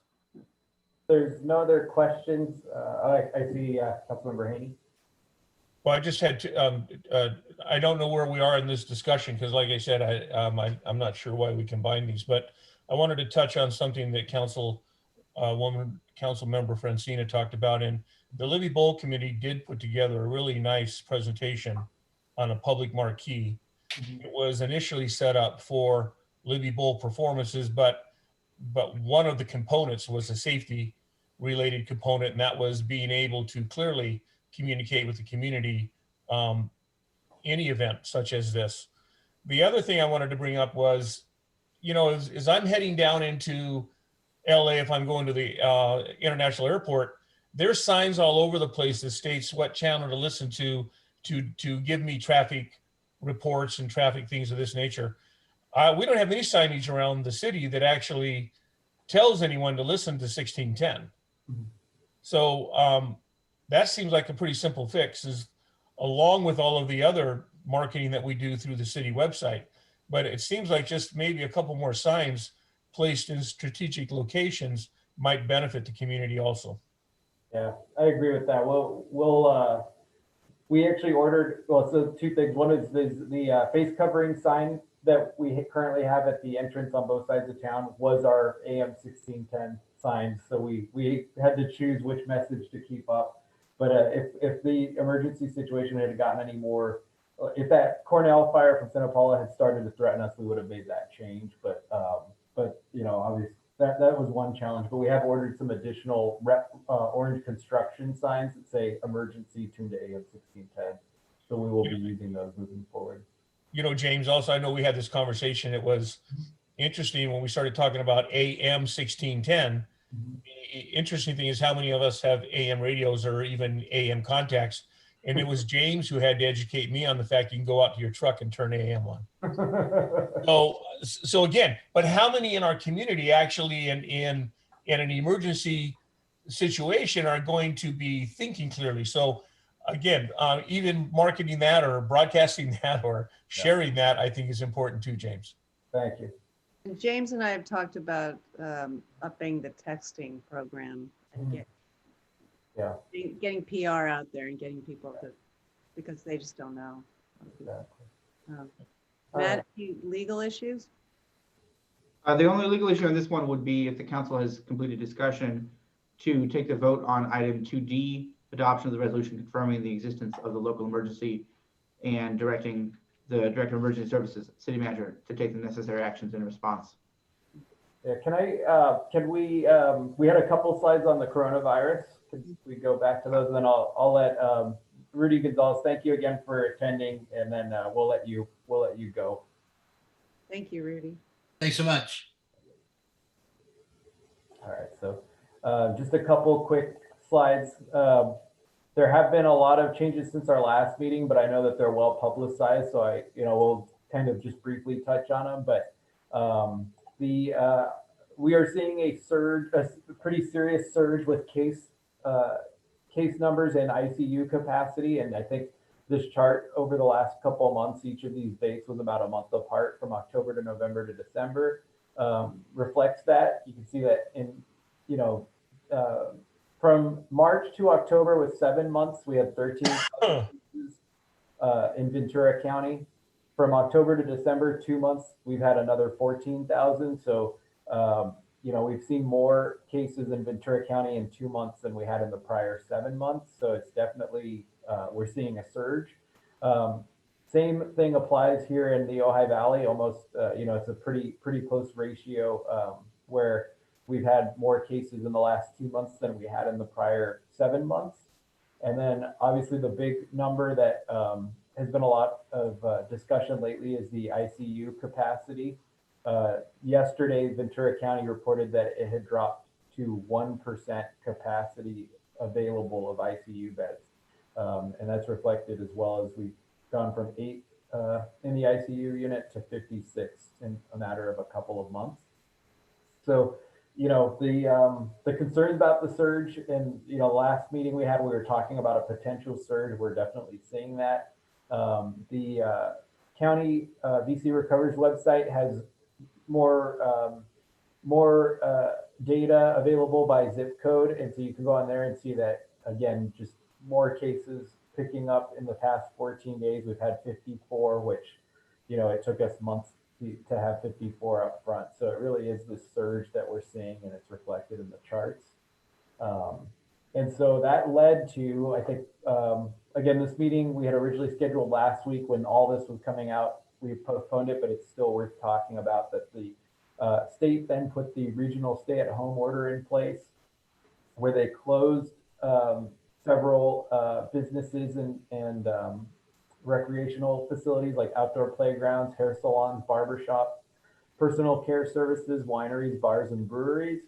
And then they modified and restricted other businesses like restaurants, which obviously is a major business type here in Ojai, can now be only takeout or delivery, no outdoor dining or in-restaurant dining. Hotels can only be open for critical infrastructure support under the state order. Retail has to be reduced capacity under this order, and places of worship have to be outdoor services only. One change since our meeting got postponed, originally outdoor playgrounds were closed under the order, but now that's been removed and they've just been modified to a low capacity. So we've put capacity signage at our playgrounds. And people have probably heard that a lot of sheriff's departments, including the Ventura County Sheriff's Department, have said that they're going to focus on education and outreach of the order and focusing on super spreader events, but not necessarily, policing businesses on some of these factors. So it's been an interesting couple of weeks. It's been challenging for all of the businesses in our town. So we keep trying to, encourage people to support local business. And I think that's something that we should focus on and keep doing. The other thing is the county is going to issue updated guidelines for what exactly is expected with this critical infrastructure support, because it's really not clear at this point. So that'll be coming out in the next couple of days. At this point, some city actions that we've taken, we're working closely with the county to provide education and outreach materials, and we've had code enforcement go out and make sure people are aware of these changes. We've reopened or kept the playgrounds open, and we are only continuing outdoor recreation activities at this time. We also went out and added additional food pickup zones since outdoor dining is currently limited. And then we just keep reminding people, they've probably seen the signs in town that the Keep Ojai Safe signs that encourage people to stay distant, 6 feet distant, and to keep wearing face coverings. And then lastly, one item that we can discuss today is the county recently requested a letter of support from each city in Ventura County to support their request to create a Central Coast region. For people who aren't aware, the state created a Southern California region that had 10 counties, as diverse as Inyo County to San Bernardino County to Ventura County to LA County to San Diego County. So it's a huge region that's a huge chunk of the population. So Ventura, Santa Barbara, and San Luis Obispo counties have agreed to try to create this new Central Coast region for those 3 counties. And that would get us away from the LA statistics is one of the goals. So the county has requested a letter of support from each city. We have a draft of that, but we haven't submitted it yet, pending council discussion. And then just quickly, the COVID testing has been extended through the end of this year, and we're expecting that it'll be extended even further, but we don't have a solid deadline yet. So we still have COVID testing at Sargati Park on Mondays from noon to 5. And then the latest breaking news, people probably have heard, but vaccine distribution has begun in California with 2,000 doses arriving in Ventura County today. So this is all happening kind of as we speak. It's good news, but the initial vaccine supply is going to be very limited, with only key healthcare facilities and long-term care residents in the most at-risk categories getting the first doses. So I think Governor Newsom had a press conference today where he said that the light is at the end of the tunnel, but it's still a dark tunnel. And I think that is, what we're seeing at this point. So with that, that's the COVID update for council. We have the resolution to extend the emergency situation before you, and then also the item regarding whether we support a letter of support to the county, and then any questions that council has, we can respond to as well. Is this the time for questions? Is that what you said? Yes. Oh, okay. Are the hotels clear on who can stay and who can't stay? So the county, I spoke with the county this morning. They are going to issue clear guidelines for the hotels, because it's not completely clear. But I will say that I talked to some of the hotels, and they are going. I was encouraged they're going above and beyond as far as even requiring people to sign an affidavit saying that they are critical support, critical infrastructure, which is not. After talking to the county, that's not a requirement. They were just going to let people say that they were critical infrastructure. So I'm encouraged that the hotels are going above and beyond. And then with that, when the county sends the updated guidelines, we will make sure that they get a copy of those as well.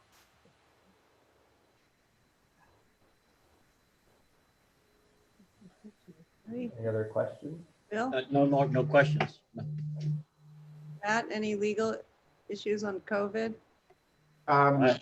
Just to echo the point that was made, at this time, the city's posture, barring an extreme case, is to educate businesses that are coming out of compliance with the COVID regulations and not to be strict in enforcement, but rather to focus on education and encouraging compliance in that way.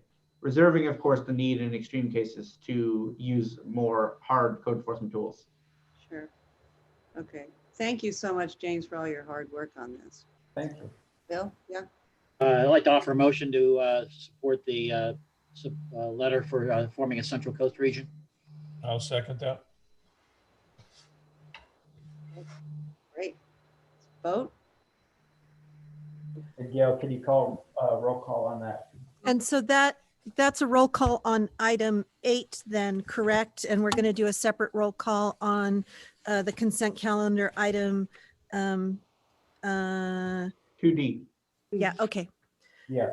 Okay, so then this is a roll call for item 8, Mayor Pro Tem Blatz, Yes. Councilmember Francina, Yes. Councilmember Wyrick, Yes. Mayor Sticks, Yes. Councilmember Haney. Yes. Okay. And so that leaves item D. Move to approve consent item B. Second. And a roll call. Yep. Okay, Councilmember Francina, Yes. Councilmember Haney, Yes. Mayor Sticks, Mayor Pro Tem Blatz, Yes. Councilmember Wyrick. Yes. Okay. Chair Sticks, I'd like to make one comment before we move on, if that's all right with you, very short. Sure. I really appreciate the sense of balance and judicious approach that we just heard from Mr. Summers and Mr. Vega. And I'm going to give you an example of why I think it's important that we all, really be very sensitive to how difficult this is for so many people, and the consequences that we don't anticipate. I was struck hearing some interviews today with bartenders in LA County saying, as soon as the stay-at-home order came in, they started getting calls for going to illegal house parties because they knew they weren't working anymore in the outside bars. Now, we know that illegal social gatherings are a major vector for this spread of this virus. And so here's an example of where possibly banning the outdoor activity is causing an unintended consequence to put us at greater risk. So I just think we're in a really difficult situation, and it's going to be interesting to see how these the lawsuits proceed with the state, asking for the data showing that outside dining is a risk vector, which LA County was not able to produce in their in the proceedings before the judge in that case.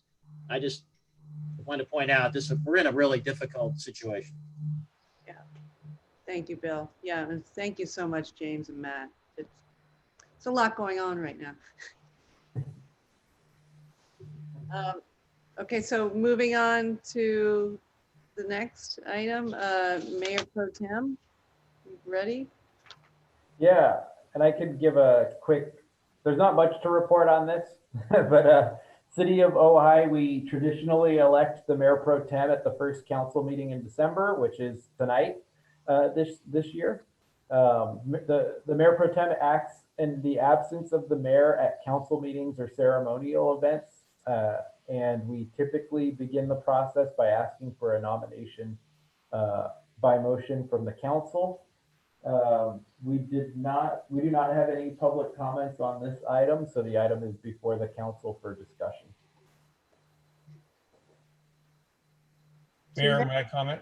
Oh, sure. Yeah, Randy. then So Sue. I'm not necessarily going to make a nomination because we have some protocols that are in place, and they have been a rotational position for the mayor pro tem.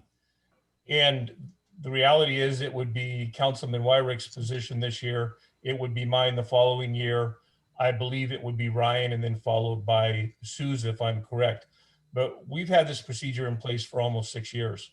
So I'm a little lost on what we're voting for tonight, other than accepting past practices. And are we moving, or are we going to continue them? Is that what I'm hearing? I'm happy to jump in on that one. As you know, that has been the rotation, that rough rotation has been the council's past practice, but it does require confirmation each year as to whether the council wishes to confirm that or to take another approach. So hence it's on the agenda for the council to confirm where the council would like to go. Souza? Well, I just think it's fun to nominate Bill Wyrick. And so therefore I nominate him. It's his term and I also want to nominate him. I'll second that. Oh, I was going to say, well, who's going to second it? Not me, but thank you, Susan. Yay. Okay, now we can vote on that one? Yes. It's also fun. Roll call vote, Gail. Ready for the vote? Okay. Councilmember Haney, Yes, yes, indeed. Mayor Sticks, Yes. Councilmember Francina, Yes. Councilmember Wyrick, Yes.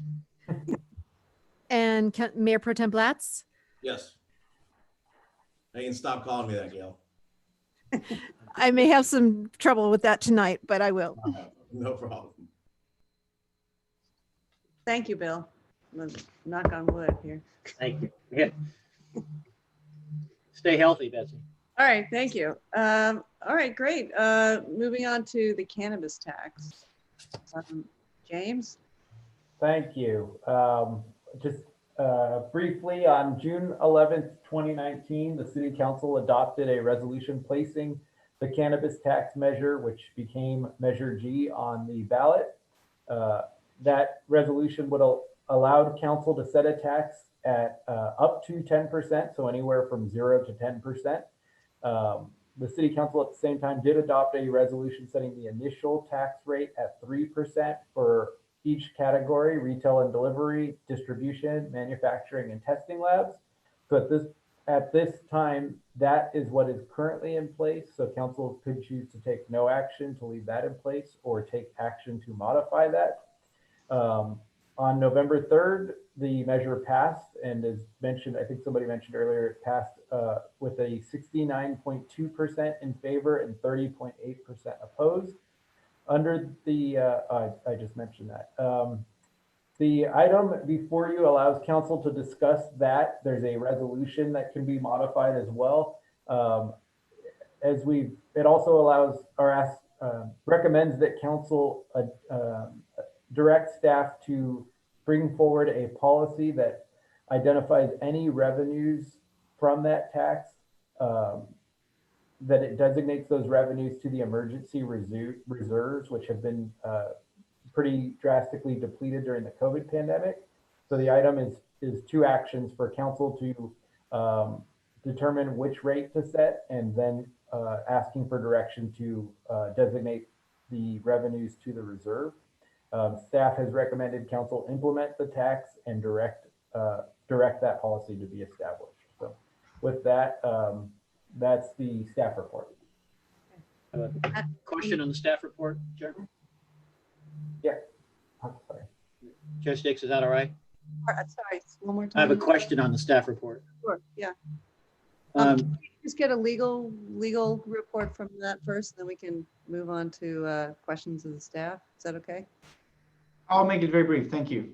Thank you, Mayor Sticks. So just wanted to note a couple of quick points. One is that, as the council may recall, there is an existing resolution number 1928 that was previously adopted, that if the council does not take other action, would control and sets the tax rate at 3% for each of the 4 business categories: retail and delivery sales of cannabis, distribution of cannabis, manufacturing of cannabis, and testing laboratories of cannabis. Second, questions have arisen regarding the scope of the tax. What the voters approved is a gross receipts tax. That applies to all of the revenues, with certain exceptions, from any of the cannabis business types I listed, critically including manufacturing, testing, distribution, and retail. As you're all are aware, we have 3 existing retail dispensaries in the city. We also have 2 manufacturing facilities that are in the process of being built. They have active building permits, but of course none has yet been opened. And then the testing laboratory, the council has approved authority for that to exist. There's been inquiries, but I don't believe that there's no approval yet there. Right. And the gross receipts tax would apply to all of those, including the 2 manufacturing facilities once they are existent, up and running. And with that, we're available for any questions. Thank you. Bill, you have a question? Yeah, thank you. James, I had asked the question and you were going to see if we could get a response. Whether or not HDL, the company that handles our sales tax audits and analysis, whether they had experience with other clients imposing gross receipts taxes in other jurisdictions, and what the relationship was between what their predicted yield was and what their actual yield was. Did you get any response on that? Yeah, so we got a response. It wasn't as thorough as we were hoping, and they said that they could provide more information, but they, they basically responded that 2 points basically. One was that they said that almost every agency other than Port Hueneme, it appears, has done this gross receipts tax, and they said that it's just too difficult to compare because of things like closest competition and all that. So they just didn't have a good answer offhand of the impacts of that. So they did say that they provide some additional data in the next week or so, but if we weren't able to get it before today. So. Thank you. Anybody else before public comments? Gail, any public comments on this one? Yes, we have 2 people for public comments. The first person is Chelsea Satula, and I will unmute her. One moment. Thank you. Hi, Chelsea? can you hear me? Yes. Okay, great. Thank you. Welcome, Mayor Sticks. Thank you, Council. I could talk for way longer than 3 minutes. I'm sure many of you have heard my opinions already. Generally, I'm just not in favor of taxing essential businesses.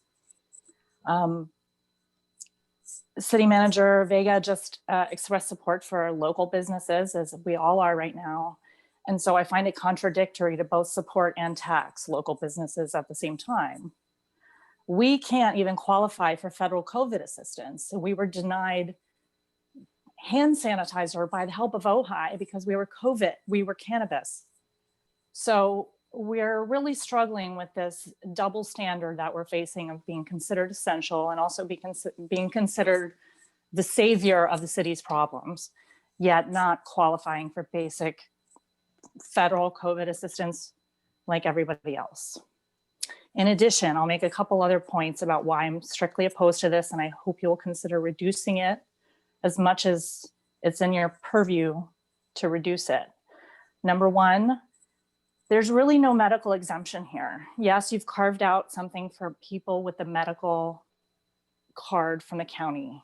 Less than 1% of our patients have this because most of them are completely afraid to go sign up on any list at the county level. They're just not going to do it and pay the added $100 fee.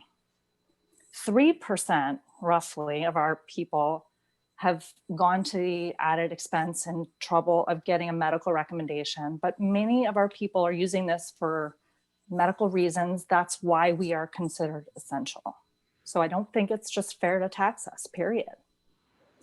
I think the Ojai Valley News did a huge disservice to the community by not investigating this issue thoroughly or helping voters truly understand the difference between a gross receipts tax and a sales tax, or helping them understand the ramifications of passing taxes that are too high on this industry. I'm sorry, it just wasn't a fair or balanced view of anything. So to say that, well, this passed overwhelmingly in favor, well, why did it pass overwhelmingly in favor? Because people didn't understand. And if you go and talk to them and explain to them, they'll actually probably be changing their minds. And I'm sure you've heard from them a lot of support in favor of reducing this tax. I think it's really narrow-minded to say we have to tax this one surviving industry right now. We're surviving, we're not thriving, let's be clear. The estimates are really high. We barely broke even last month. November, Black Friday, we barely broke even. So redo your estimates. HDL, yeah, they don't really know what they're doing. And I think you need to get some of your money back there. I think Ojai this is a lure right now. People come and shop and they spend money everywhere. And if you tax that, you're disincentivizing people to come and spend their dollars here, and they'll spend it at home instead. That's all I have to say. Thank you. I appreciate all of your service. Thank Can I you. ask a question of Chelsea, Mayor Sticks? Sure. Go ahead, Sue. Chelsea, are you still there? Yes. You know, I started to investigate this medical card, or whatever you call it. I looked on the Ventura County website and I saw all the paperwork and you have to go in and all of that.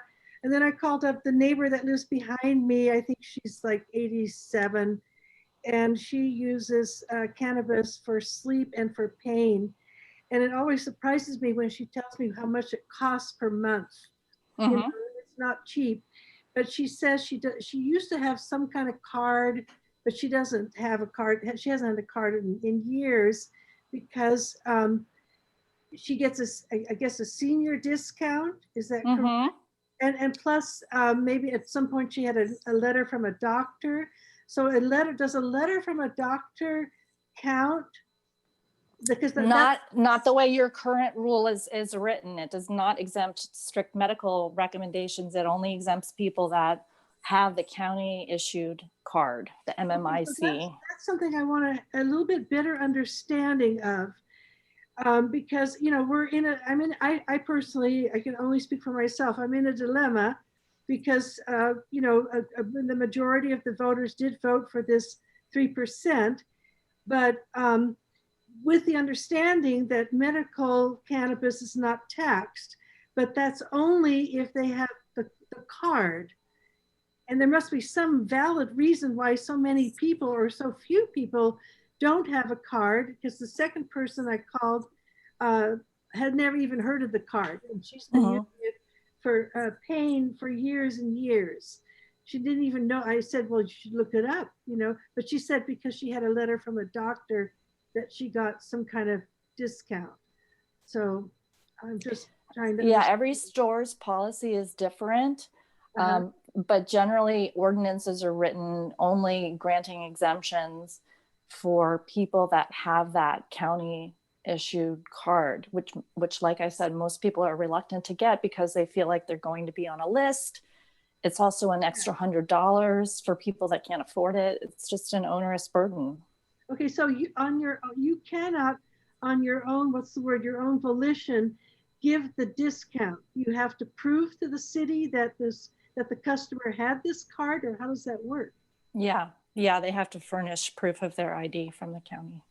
Okay. We have people that can't even renew their driver's licenses right now. They can't because of COVID, and so it's just like adding another bureaucratic layer of administration that they have to get.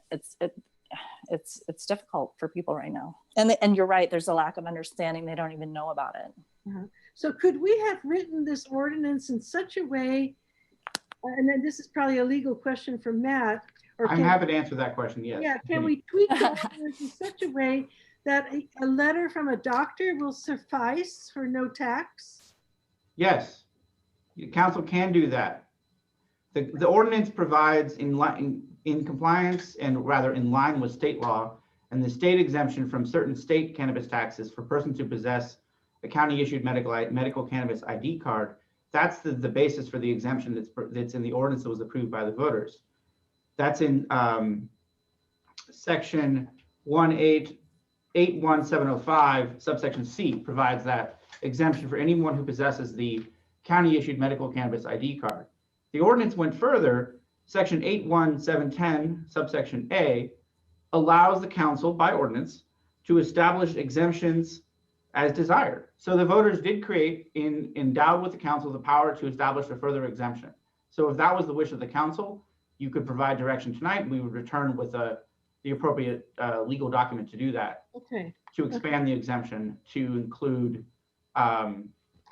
patients with the patient's recommendation is what the doctor's letter is in the legal parlance. The last point I'll note is that there is a distinction between a dispensary offering a discount and the city adopting an exemption for the tax. The tax exemption is solely within the council's control within the bounds set by the voters. A dispensary can give a discount to anyone it wishes. That's the dispensary's choice and not the city's choice. I want to make sure that's understood. Yes, yes, it's understood. Okay, so when it comes time, whatever we do, I just want to make it clear that I would like to have that added. I would be much more comfortable to vote for a reasonable tax if if a doctor's letter counted as a medical, so that they could, like my neighbor behind me, could buy her products without extra tax. I think that's what I want to say. Yeah, thank you, Matt. Yeah. Thanks, Susan. Okay, other public comment, Gail? Yes, we have one more. Thank you. Leslie Hess, one moment and I will bring her up.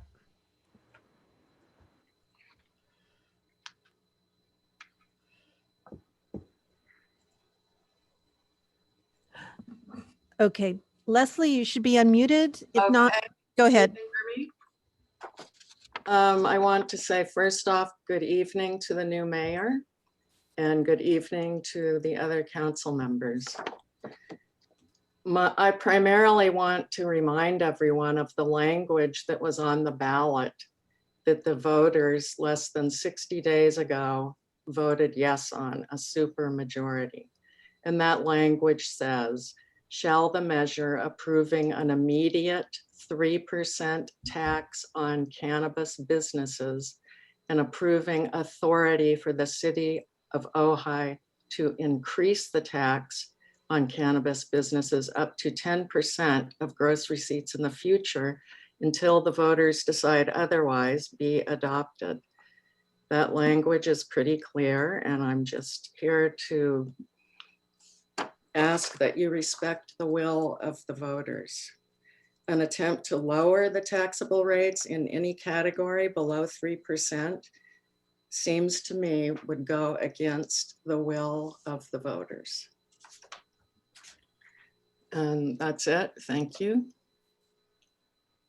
Thank you, Leslie. Okay, so we'll bring it back to council now for discussion. Yes, okay, are we in discussion now? Okay, is it my turn, Mayor? Sure, go ahead, Susan. I received a letter that Bill Wyrick had requested be circulated. It was dated the 8th of December, a week. So it was received a week ago, and I don't know if it was circulated earlier. I found it with all the other comments, and I wanted to understand the math. Do you have it in front of you, Bill, by any chance? I wanted to ask if the city manager has seen your calculations. I wanted to know if they were correct, as that I still can't understand the report. The gross receipts taxes are not sales taxes. Correct. Any They're not. clarification that you could They're not the same thing as a sales tax. Yeah, I would appreciate that. And I think the public would like to understand it better. Well, if I could, may I Mayor, Sure, go I'll just comment. I think I tried to make it as clear and simple as possible. Because dispensaries are a controlled substance from the federal government's point of view, they are treated completely differently for tax liability, federal tax liability, than any other business. And so under Internal Revenue Code 280E, I believe, which is always subject to some back and forth nevertheless, but the bottom line though is that a gross receipts tax is not deductible against your federal tax liability in the way that other businesses could do that. So that when you have a gross receipts tax, which first of all is shown because of the way it acts as a just everything that comes in without regard to the expenses that are involved in generating that gross receipts, which makes the effective tax, even for a normal business that doesn't have that particular situation of being a controlled substance. Study after study shows that the effective tax of a gross receipts tax is much higher than the statutory percentage because of the way it's not a sales tax. When you add to that the situation with the dispensary, the effective tax is even magnified more than the actual stated tax. So I think that one of the problems here is that I think that it's our fiduciary responsibility to put a tax in that isn't confiscatory and counterproductive. My argument is that because of the special situation of dispensaries not being able to deduct in order to have to pay basically a federal tax liability on gross receipts, even though they're giving it to it's a business expense, that we should be very careful, recognizing that I believe that the voters definitely wanted to put a special tax on cannabis, but it's our job to evaluate it and implement it in a careful way. I hope that the Biden administration and the new Congress finally gets away from this controlled substance situation. And in light of that, I would like to start out until then with a more typical rate for a gross receipts tax and bring it back, see what it yields and bring it back for evaluation. Because in general, when you're imposing a tax that might be a much more a higher effective rate than a statutory rate, you want to start low and go high. You certainly don't want to go high and go low. You don't want to cause a problem or cause a destruction of our local economic base because we don't realize what we're doing. So while I completely agree about putting the yield from this tax into reserves, I still think we have to exercise our fiduciary responsibility and understand that a gross receipts tax on cannabis dispensaries is completely different than a sales tax. I hope that makes some sense, Susan. I don't know. Yeah, it makes sense. I mean, I'm interested in this for a number of reasons. And one, I've been researching and reading, and I see that several cities are going way down. Like Long Beach went from 6% to 1%. I believe I'm correct in Yeah, that. Oakland went from 10% to 0.12%. Yeah, but of course, it's Oakland has a sliding scale that goes up to 9%. They have more. He makes a good point. Before you just run right over what he's saying, that's not correct about Oakland. That's completely out of context. So James, why don't you say that again? Yeah, Oakland has a sliding scale, and it's only the first 500,000 that's that low. It goes up to 9%.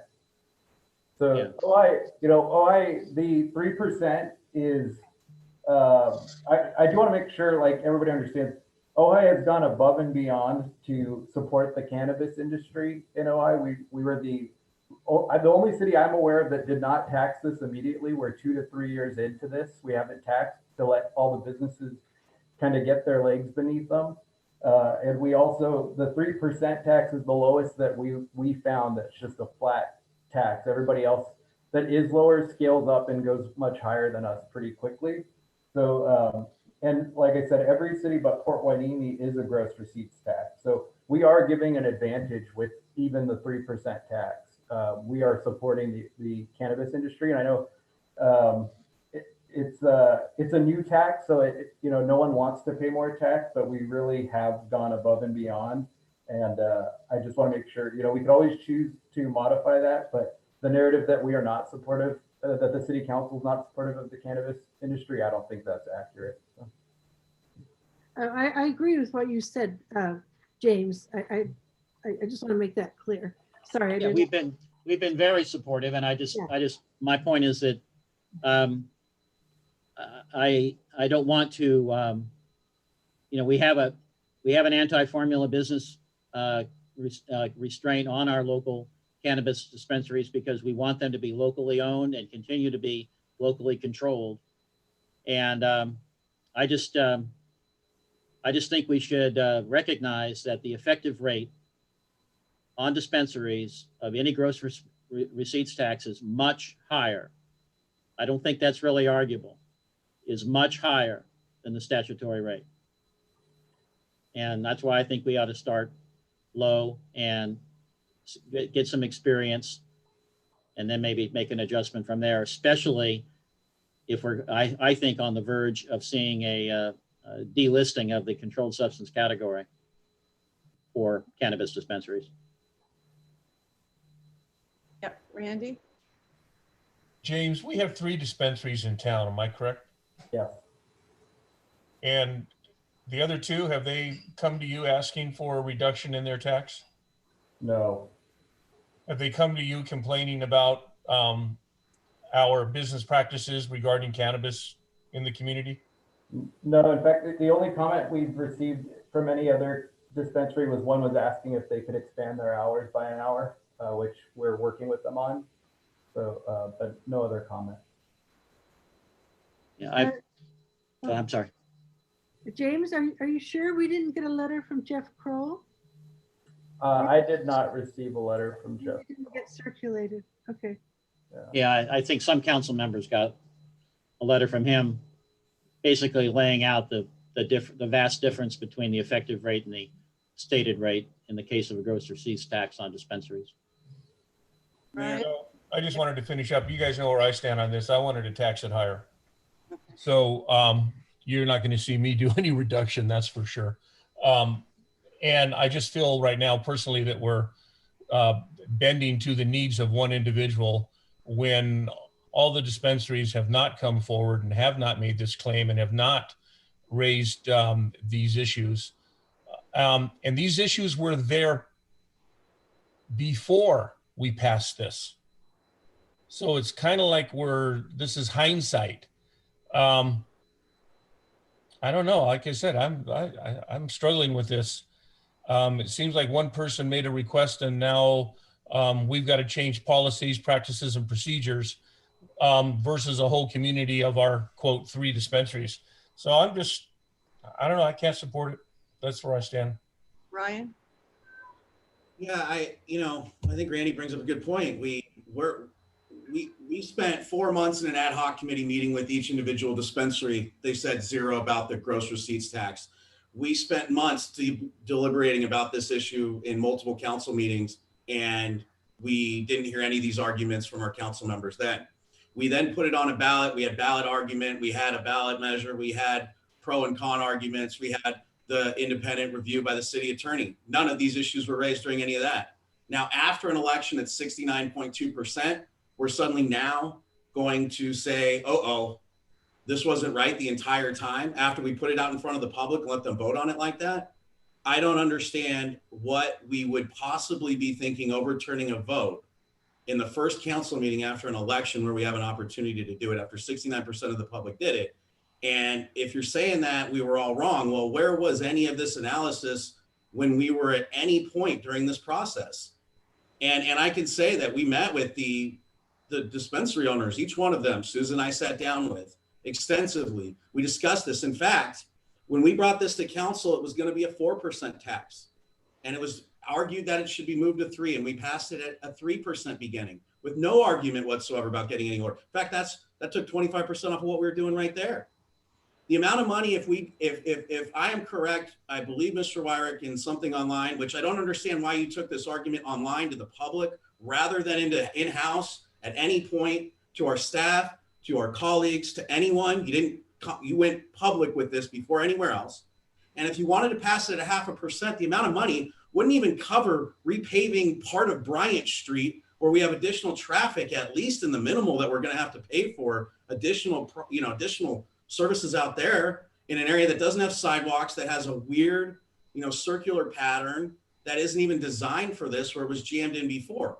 And if you add in the fact that we didn't tax this for 2+ years into where we are now, that means the effective rate over the next 2 years will only be 1.5%. The public clearly knew what this was. This has happened in almost every other community. And all these other places have not seen their cannabis industry destroyed by this. There's no facts that we can support where we looked at other communities. In fact, the example of Oakland is a false comparison because it's a sliding scale. They have massive, voluminous amounts of cannabis sales that are completely different. We have the most per capita, number of dispensaries of any community that we could find, with 1 per every 2,500 roughly residents.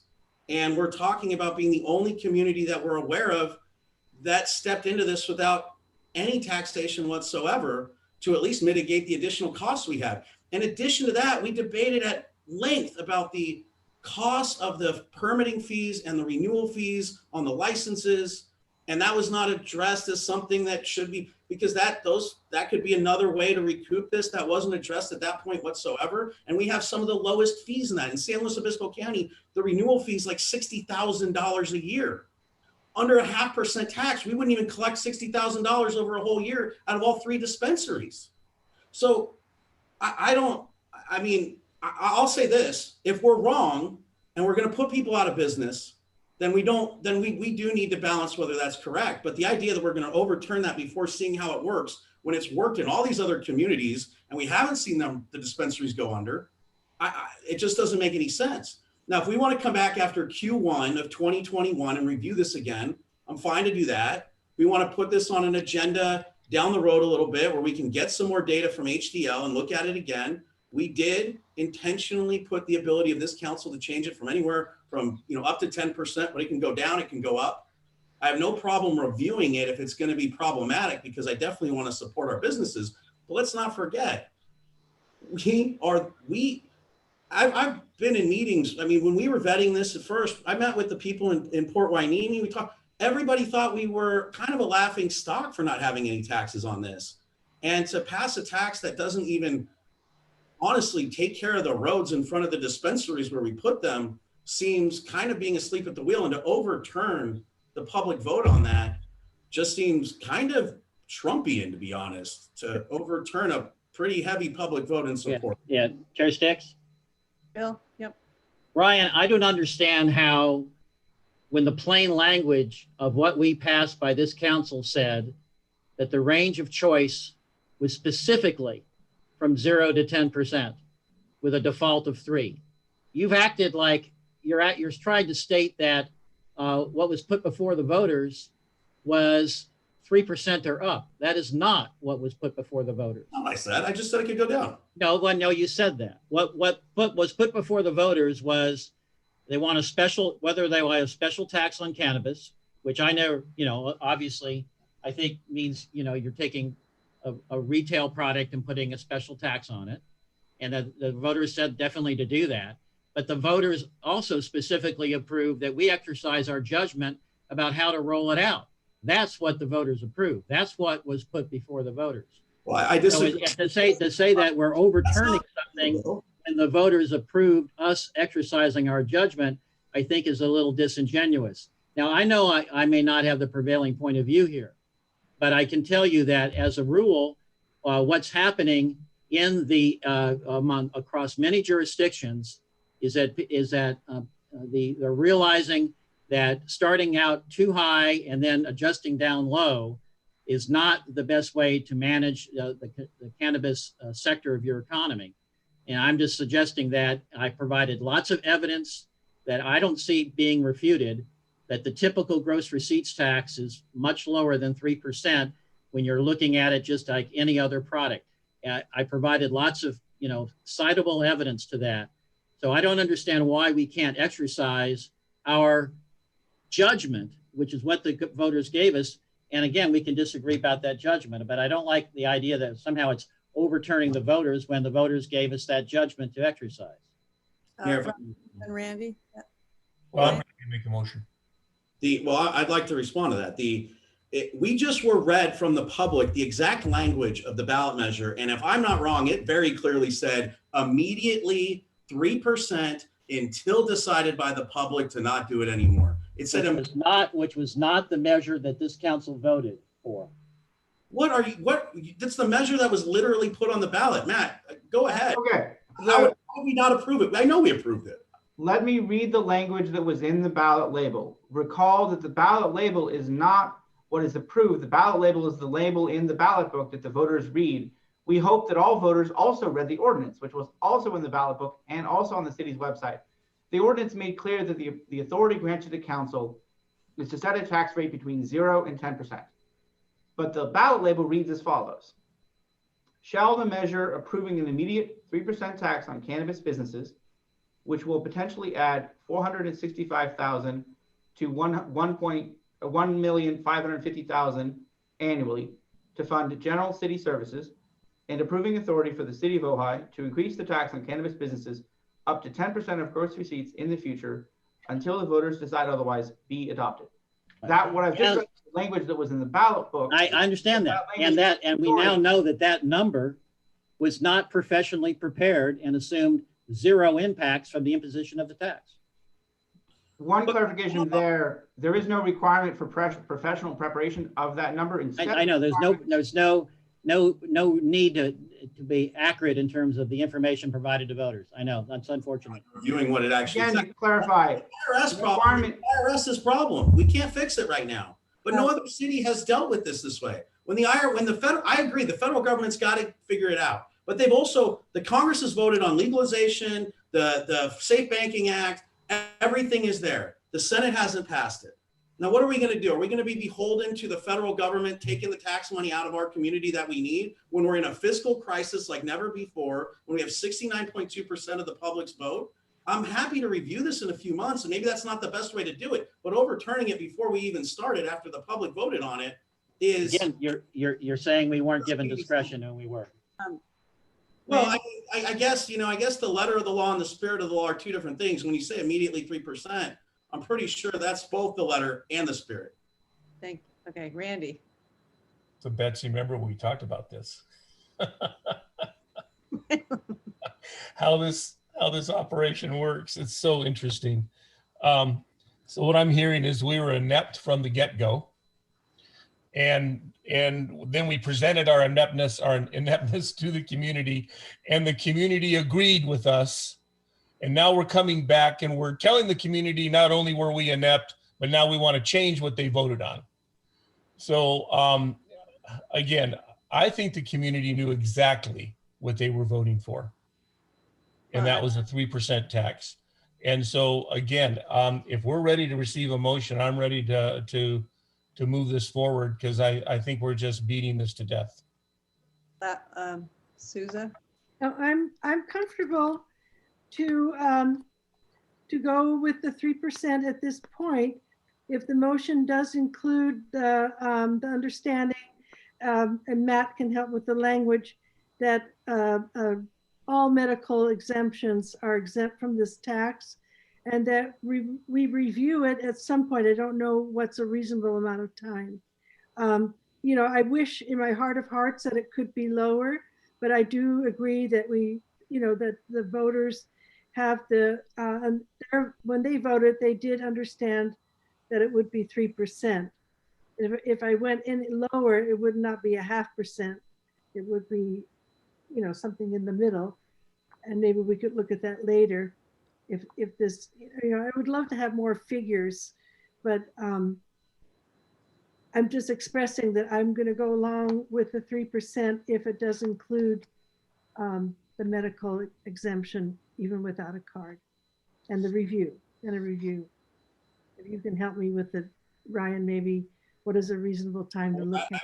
I have a question for Matt, and maybe I'll say it or not, but Matt, how would that work? I mean, if it's if it was if you're exempt from the tax with just a medical recommendation, how does that get verified? What would be the nuts and bolts of how that would work with the city and taxation, and how do we end up verifying that with, collection and all that other stuff? So if the council were to expand the existing medical exemption to include any buyer with a physician's recommendation, then the requirement would be for the dispensaries to first be licensed to sell medical cannabis. Recall that the state licensure draws a distinction between adult use and medical. And I don't, off the top of my head, forget the licensure status of all three of our dispensaries. But assuming they're licensed for medical, the state requires them to track each transaction as either medical or adult use. So if the medical, then they would have to show the medical transactions having been medical, and then those revenues will be dropped out of the taxable revenue base, subject to audit by the city on an annual or more often if needed basis. So it would be tracked through the state tracking system that tracks each transaction, and they would have to account for those correctly, and then that would get dropped off their gross receipts, which would be reported, I believe, monthly is a requirement. So with HIPAA and other problems, I mean, are they required to keep a letter? I mean, does that get audited? Do we know how that would work, or do we not know even? We would have to sort out exactly what that would look like. The state system does require them to track the transactions as adult use or medical. How we would verify, for example, that a physician's letter was issued by an actual physician, that's something that we'd have to figure out how that would work. Certainly, we're all aware of cases where there have been folks with not actual degrees issuing these letters. We would hope that the dispensaries would be following their obligations to verify things, and we could audit their verification. But we'd have to sort out a protocol for that. Which would be additional costs, more money, more time if we had to do it in a way. Probably additional audit services. Yeah. I think we would look to either HDL or one of the other companies that have developed a specialization in this. We would look to them to run that auditing service. Okay, Randy? So all of these ideas are great ideas, but I think what we need to do is pass what's on the table tonight and agendize this discussion and have Matt and James bring back more information onto the how, when, and what, how, this could be implemented and the effectiveness of it. And also maybe even reach out to the three cannabis facilities and let them help weigh in so that they can help us track this if we're going to implement something like this. But that's not what's before us tonight. So again, I would like to make a motion, and I guess I'm not going to ask anymore. I'm going to make the motion, Mayor. Please. That we adopt the resolution implementing the City of Ojai's cannabis tax, and that we direct staff to develop a policy to designate any revenues from the cannabis tax to the city's emergency revenues reserves until the city meets its 50% reserve goal. That's what's before us tonight, and that's my motion. You mean the motion? The motion is the resolution of staff recommendation, the 3% resolution. Yes. Okay. Okay, well, that puts me in a dilemma. Matt, do we have a second? can you help me out? Yeah, we would need a second. One at a time, please. I'll second you, Randy, and we can vote on it. Can we vote on it now? How does it work? I'm not understanding, Randy. So you're refusing to amend the motion to include the medical exemption because we don't have enough information on how that works. Is that my understanding? Is that the understanding? Yes, I'm asking that we bring that back on another agendized meeting schedule, and that we actually gather the information so that we can make policy that's effective, so that we don't look like supposedly we are looking tonight, like we don't know what we're doing. Let's get the information. Let's have the proper discussions with the people it's going to impact. Let them have some type of buy-in. That needs to be done in a different manner than trying to shove it in through this process tonight. I agree. I have an additional question, Mayor, may I? Sure. So once we get the information, if the council majority thinks this is a good idea, then what? We bring the whole thing back and amend the ordinance? The council could, if there was majority support, the council could adopt a resolution expanding the exemption to include a broader medical exemption as has been discussed. That could be That done would by require another public vote, right, Matt? Say again? That would not require another public vote like this did. No, correct. It's a public vote of the council, not of the voters. Right. The voters gave that authority to council. So we would come back with some options if that was the council's desire. Randy, the only thing I guess I would say to amend it is, do we want to put a date certain before then to come back and bring this back? What I was thinking, which is up to everyone to see, is like maybe we let this run from for Q1, so January, February, and March of next year, so we have at least some legitimate data for 3 months, and then we would bring it back to be able to review it. But if there's a sooner date, I think it might assist the staff though if we put that timeline together now while we're talking about this now, so they know. I don't want this to wait until June necessarily. I'd like to see if we can't figure something out that's a reasonable period of time. But I'm not understanding something. Mayor Sticks. Ryan, what is that separate from the medical issue? What your suggestion is to review it in 3 months, but right. But if staff can bring back the information at the first meeting in January, and the council majority thinks it's a good idea, and by then the dispensaries can weigh in about this, we don't have to wait 3 months to add it. That's not what I don't believe that there would be enough time to get the data we need, nor the discussions we need by the first week in January, being that it's December 15th. I would assume that in order to have the financial data to determine whether we wanted to change the tax rate, we've got to have at least a couple of months. Otherwise, we're going to get very skewed, incorrect data over a potential period of time that doesn't give us much information. The 3-month period of not having the medical waiver, I don't think is going to cost anybody substantially. If they were spending, $200 a month for 3 months, that would be a total of $18 extra over those 3 months. It's just not. I think we would bring both of them back after some input on there and figure out how we, what impact it would make. Having just a doctor's note. But of course, that's just my opinion. I definitely think on the taxation, we need a little bit of time, or we won't get any data in January to really know what's going on, to see if we really do need to maybe adjust the number for purposes of making sure that these are healthy businesses, as well as contributing a tax base. And one point I might add there is that the ordinance provides for the tax to be paid monthly with a month in arrears. So if the goal was to have Q1 data, meaning data from sales in January, February, and March, we won't have that until the end of April. So my suggestion would be that this be agendized, if the council so chose, for the first or second meeting in May. Thereby we'll have the data from first quarter worth of sales that the council could then choose to act as the council may desire. So we have a motion, we have a second. So you're lumping the medical issue, everything all at once in May. I haven't heard support from a majority of council to take the medical up earlier. Obviously, it's a political question for the council, but I haven't heard support from a majority to do that. Well, couldn't that's not part of the motion. That's why I'm a little lost here. Randy, I'm going to ask to amend the motion, and if we want to agendize a different discussion, like the one we're having right now, then we need to agendize that at the end of the meeting, like we do any other future agendized item. Let's do that, because Matt, you said it could be quite easy to get a medical. We could make it quite easy to get a medical card. Yeah, we need some time to figure out how it would work, but it could be done, and it doesn't have to. It could be done earlier than May, certainly, if the council so chose.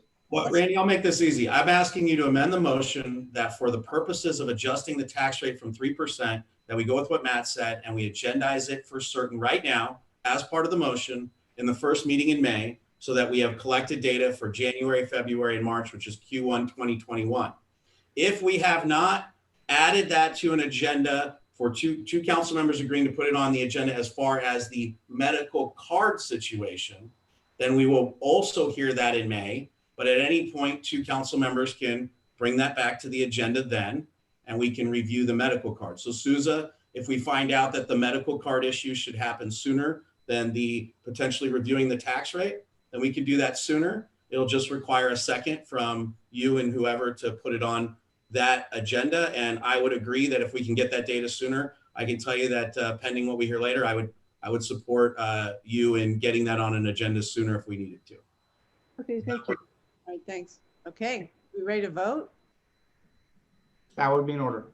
Yay. No. Yeah. I need to hear who was the second. Hold on. Randy, I think had to approve amending my my motion. So I just. Oh, I apologize. I thought I had heard that. Sorry. This is like a continuation of the last couple of years, but that's okay.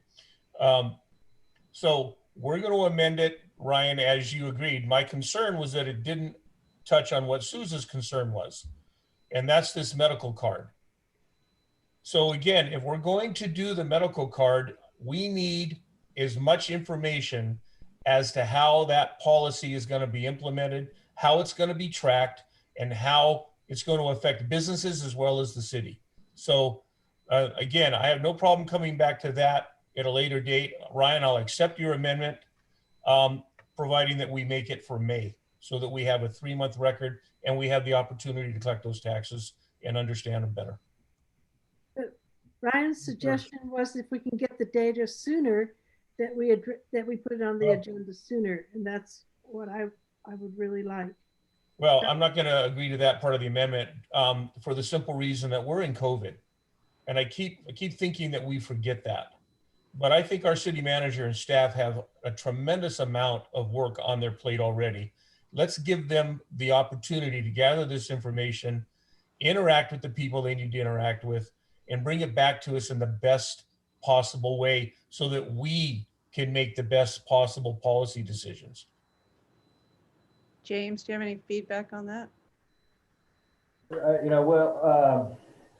think all these are valid points, and I think, we would do our best to try to bring whatever we could back. I think with everything going on, a little bit of time would be helpful. So.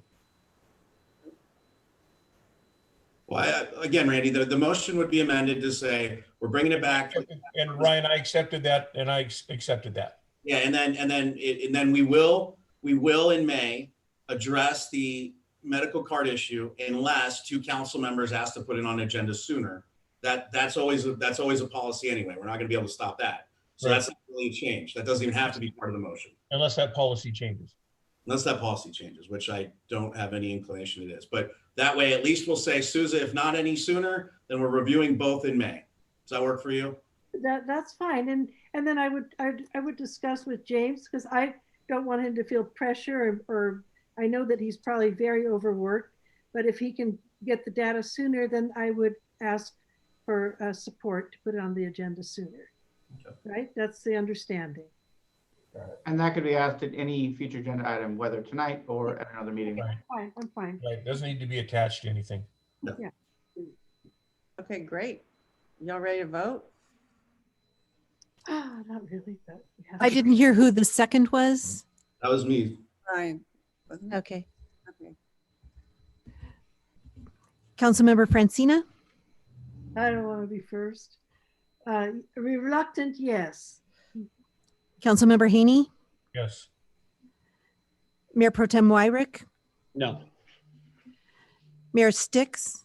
Yes. Councilmember Blatz? Yes.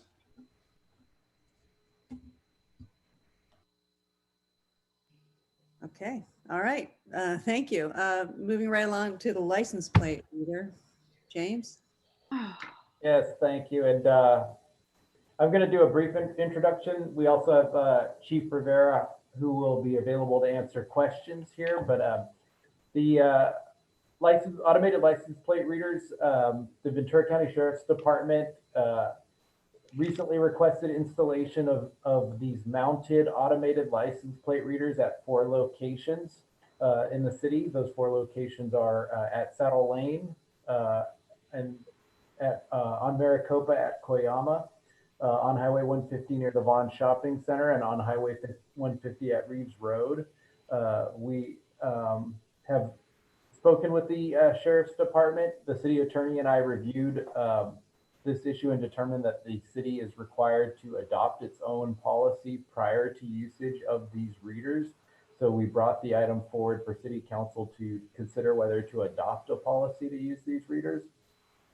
The sheriff's department has its own policy. We reviewed that policy, and it's a fairly standard policy that's in place at many organizations, but we reviewed it and determined that there'd be two potential additions that we wanted to recommend. First was that the police department provide a quarterly report on usage if we allow them. And second is whether to require more frequent purging of data, which we've seen some cities do.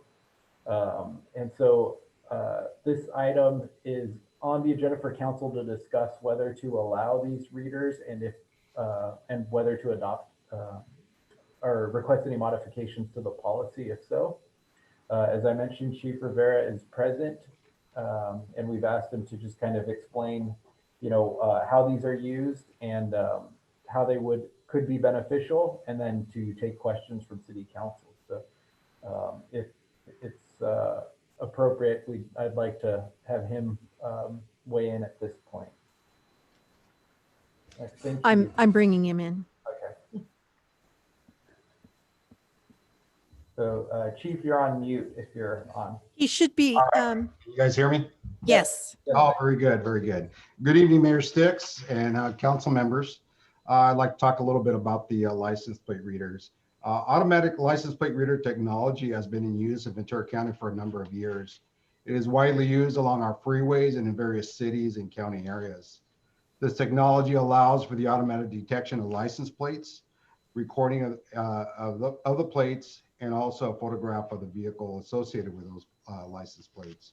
The sheriff office converts this data associated with the vehicle license plates for official law enforcement purposes that include identifying stolen vehicles, locating missing persons, identifying and locating vehicles with wants related to crimes, as well as other vehicles associated with crimes against persons.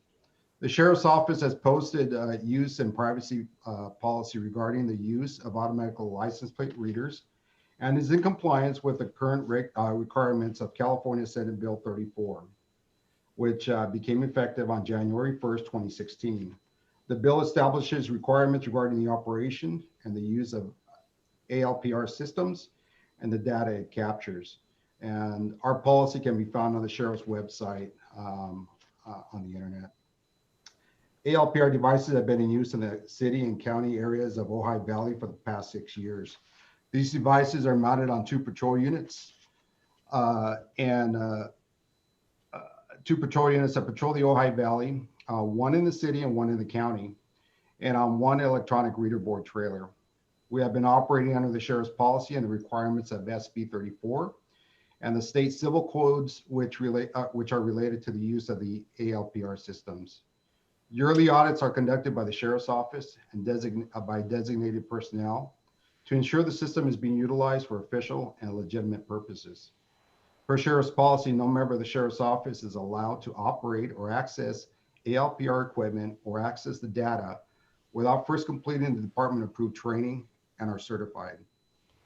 The cities of Thousand Oaks and Camarillo currently have and use ALPR on their patrol vehicles and also trailers. The city of Camarillo recently has these devices around the premium outlets to assist law enforcement with organized retail crimes that are pretty prevalent in that shopping center.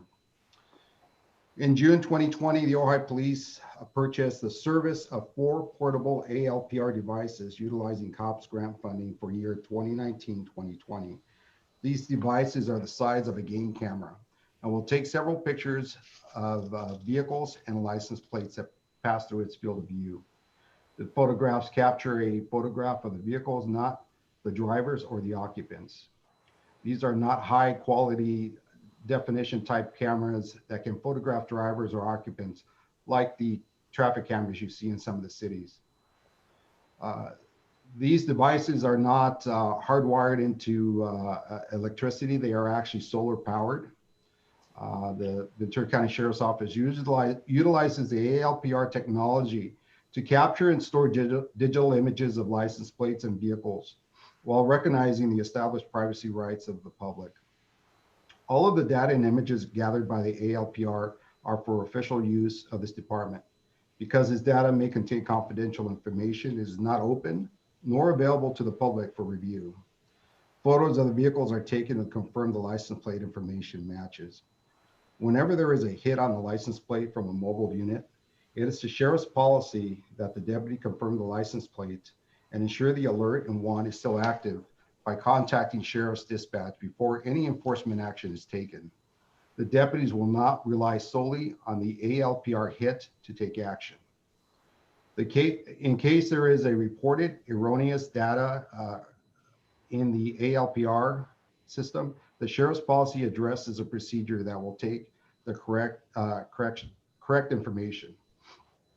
Retention of all ALPR data is 5 years unless it is being used for a criminal or civil action.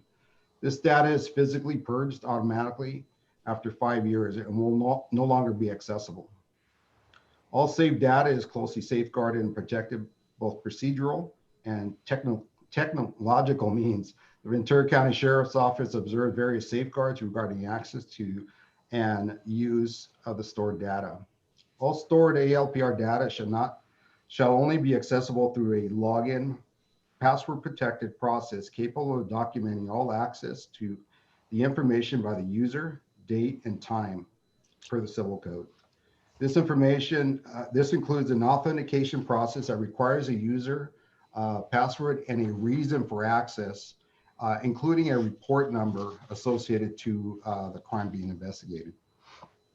ALPR system audits are conducted on a yearly basis. Once the data is captured by a ALPR device, it is sent encrypted to a secured cloud-based server that is maintained by Motorola Solutions. Motorola Solutions has significant measures in place to prevent unauthorized access and use of the data that is collected and stored.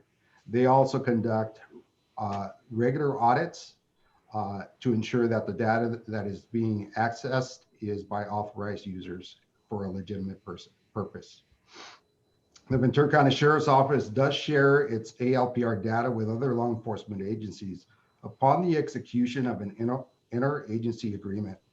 This means that other agencies have agreed that all ALPR data will be gathered, assessed, utilized, and disclosed in accordance with applicable law.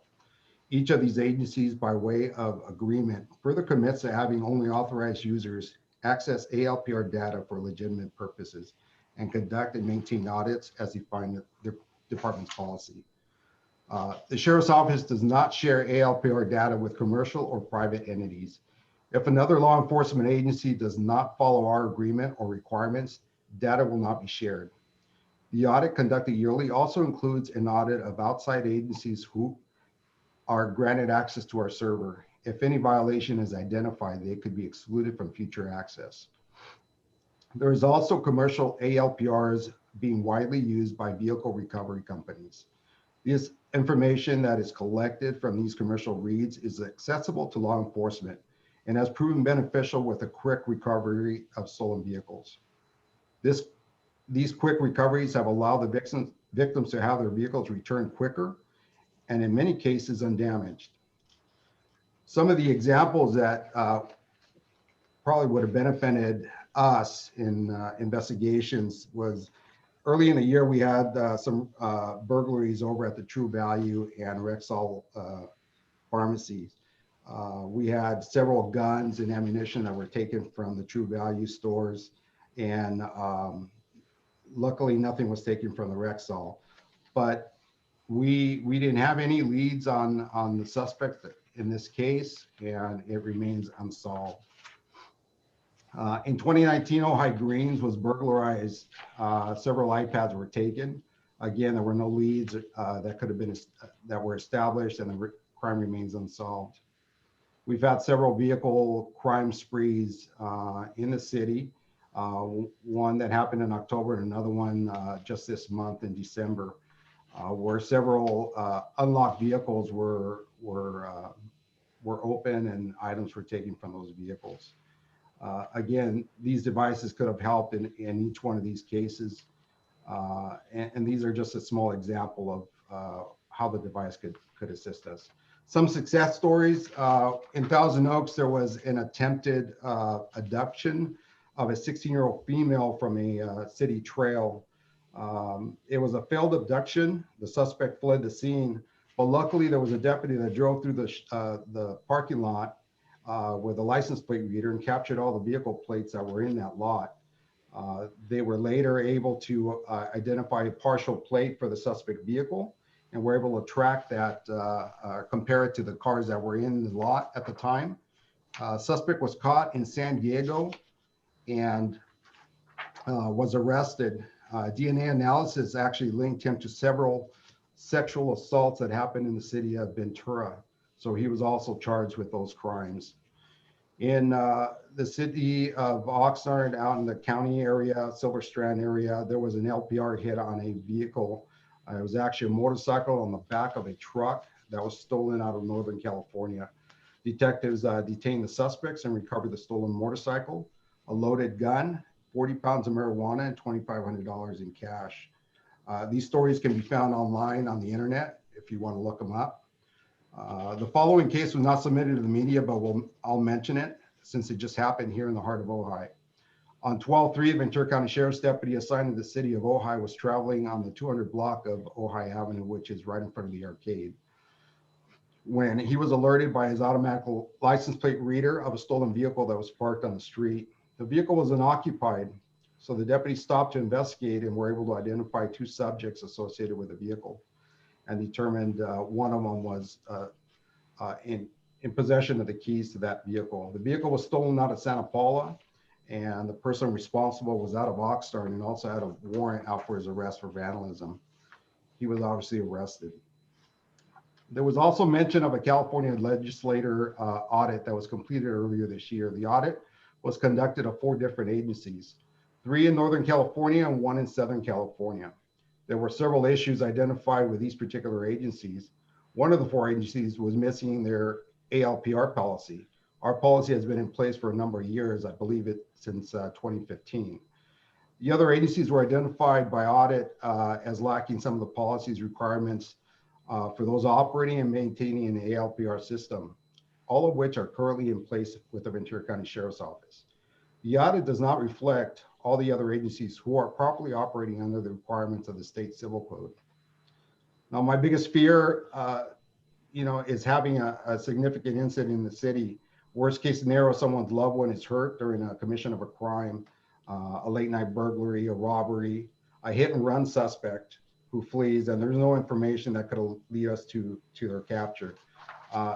These devices can at least possibly identify a lead that we can follow up on and identify a suspect vehicle to lead us to the suspect himself. As chief, I feel it's important to be proactive when it comes to crime prevention and look for ways to deter crime from happening and look for better ways to solve these crimes when they happen. So I hope you agree having these devices in place is the right decision for the safety of the community. Thank you. Thank you, Chief. Bill and Souza? Chief, a couple of questions, and thanks again for coming. You mentioned Motorola Solutions. I saw a report that the Sheriff's Department uses Vigilant Solutions. Has that been a change of contract? And is it true or not true that whatever vendor you use is actually the manager of the cloud database that the county subscribes to? Is that accurate or not? Vigilant uses Motorola Solutions to capture the data. Now you are contracting with Vigilant then, and they maintain the cloud database that you access? They maintain the server, yes. But we own the data that's in there. Right, but it's a private server. And okay. And does the contract with Vigilant then allow individual client cities to put specific policy stipulation that augment or diverge at all from the standard sheriff's policy? It does, but once that happens, then that particular city now becomes an operator. And once you become an operator, you are now following the requirements of the SB 34 and several civil codes. So you're saying that the client city wanting a policy stipulation that differs from the sheriff's adopted Correct. necessarily makes us an operator?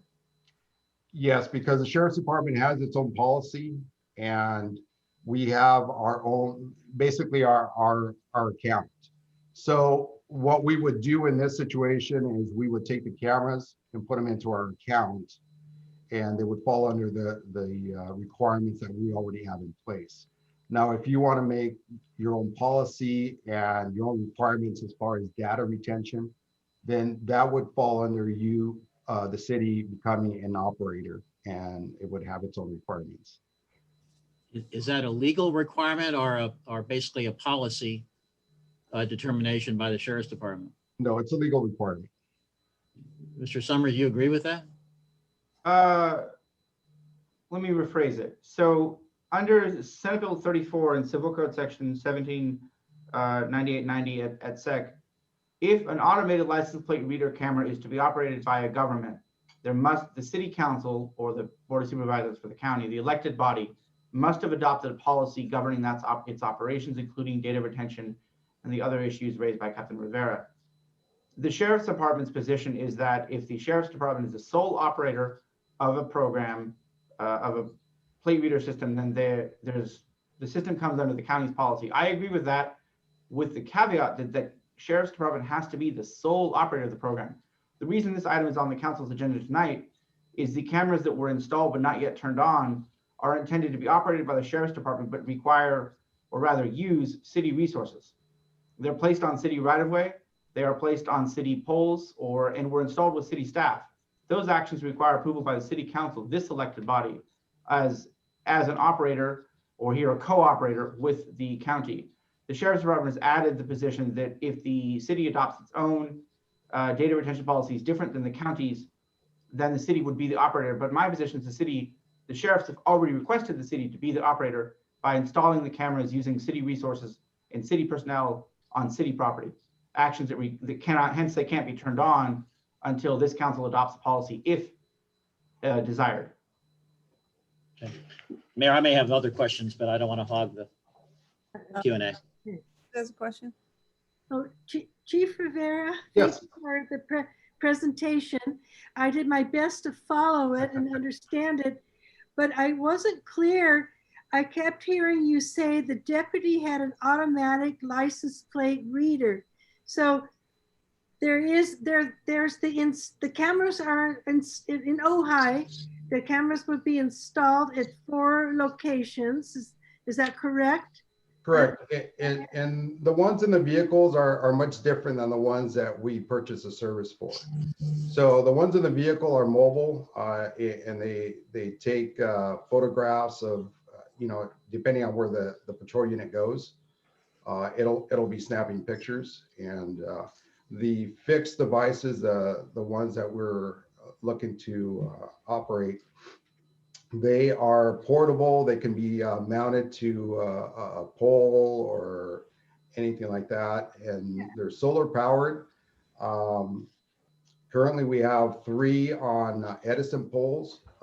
We went through the permit process with Edison and got their approval for that. And a 4th one is on a stop sign. Okay. But my question is, well, I guess there's all kinds of reasons why you need both. But the deputy can operate the automatic license plate reader, his own reader, without our permission, and it does some of what the stationary camera does. Is that correct? Correct. Okay. And then why, I mean, I'm assuming these businesses that were robbed, they have cameras, but the cameras didn't catch they were not adequate for catching any facial recognition or any, they couldn't see the getaway car. Correct. It all depends on the position of the camera, the quality of the camera. You may not even get even if you get a shot of the person, you may not get a clear shot of their face. They could have a mask on, they could have a hoodie over their head.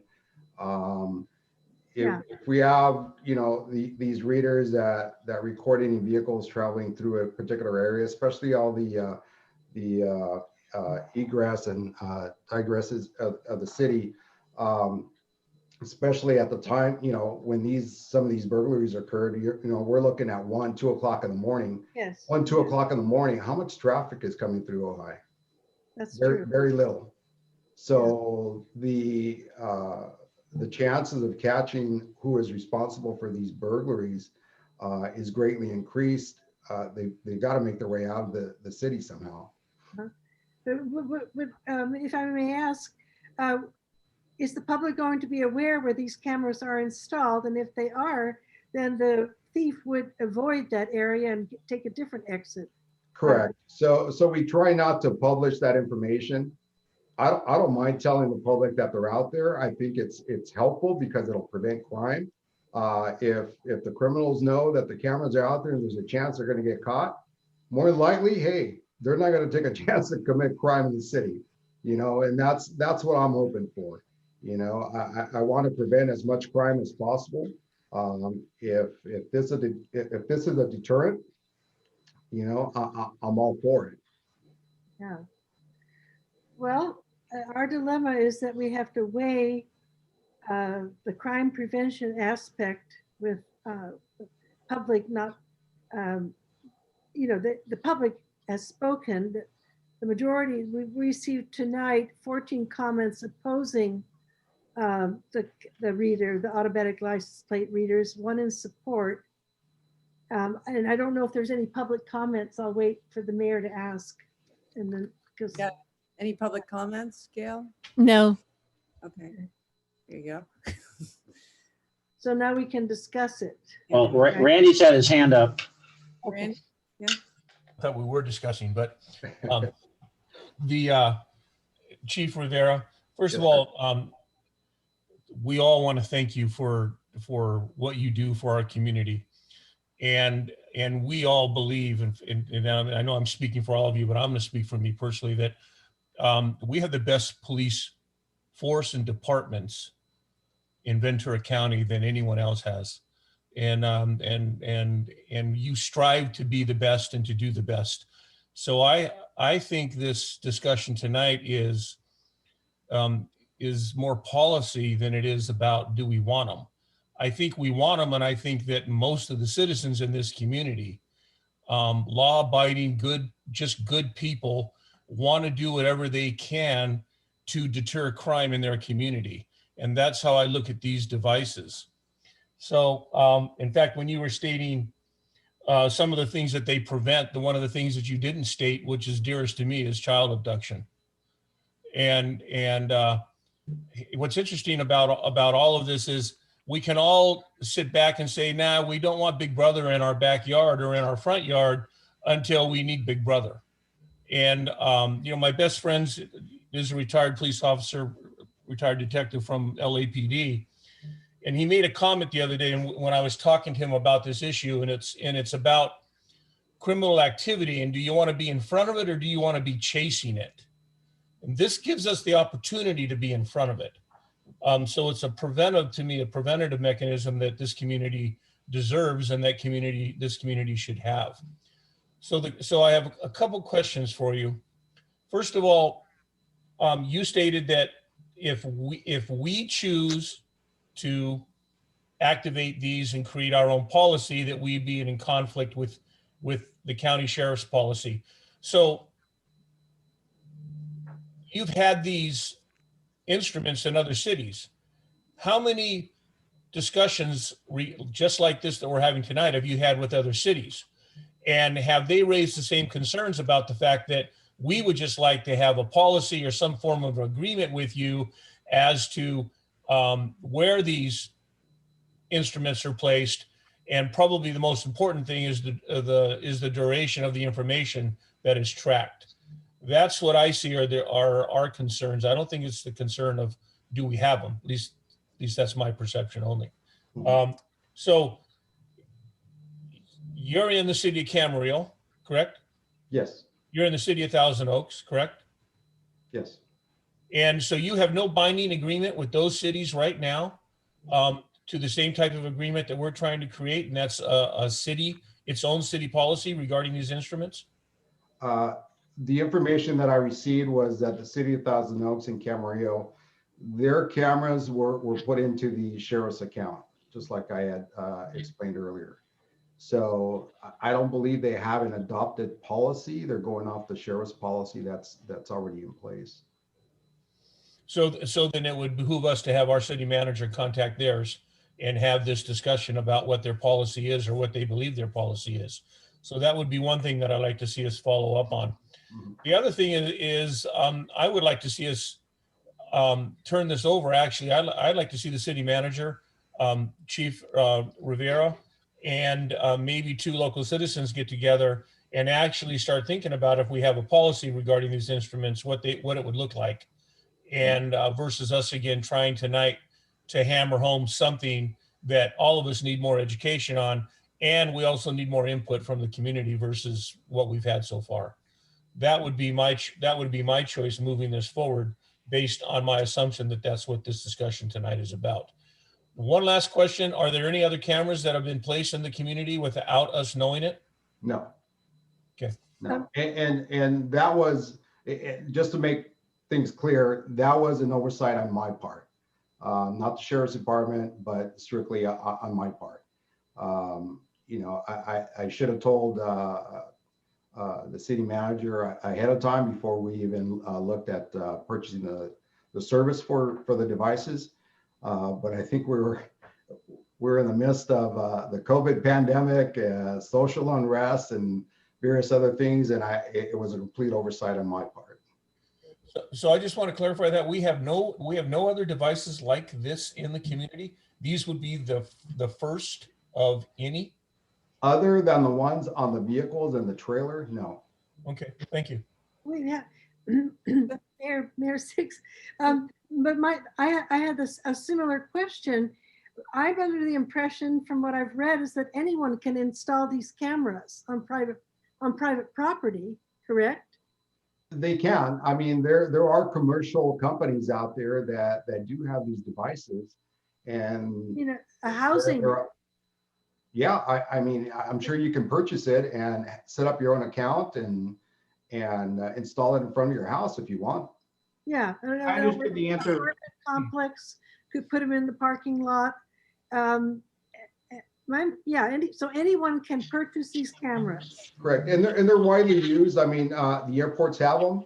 I remember working in major crimes back in early 2000, and we would track suspects down to the airport, and we would give them a plate, and they would run it for us, and they would tell us, yes, it's in the parking lot, or no, it's not.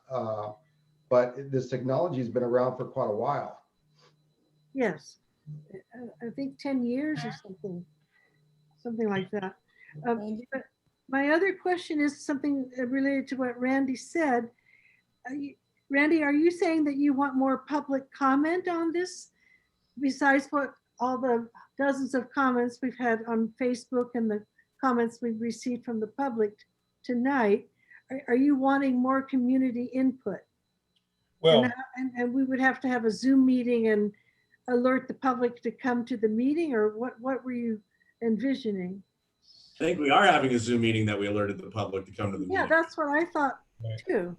Yeah. Well, what I'm trying to say is, if we're going to write a policy, I'd like us to include the community in that policy, rather than it being dictated to them as to how we're going to use these instruments of prevention. The one of the things that I wanted to bring up too is I do enjoy the aspect of it that they're portable or potable.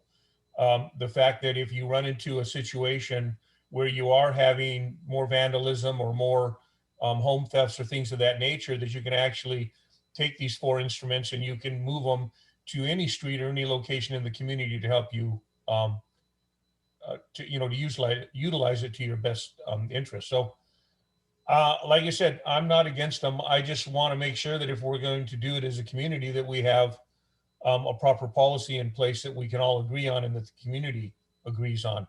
not us dictating to them the county policy of 5 years. We may want a policy that says we want them erased in 2 years or 1 year. That's the question I have. And then the other thing is, we hear joint power agreements all the time. Matt, help me to understand is what can we also do legally to be a part of the county system? But I think you're getting ahead of the discussion because not all of us want those cameras.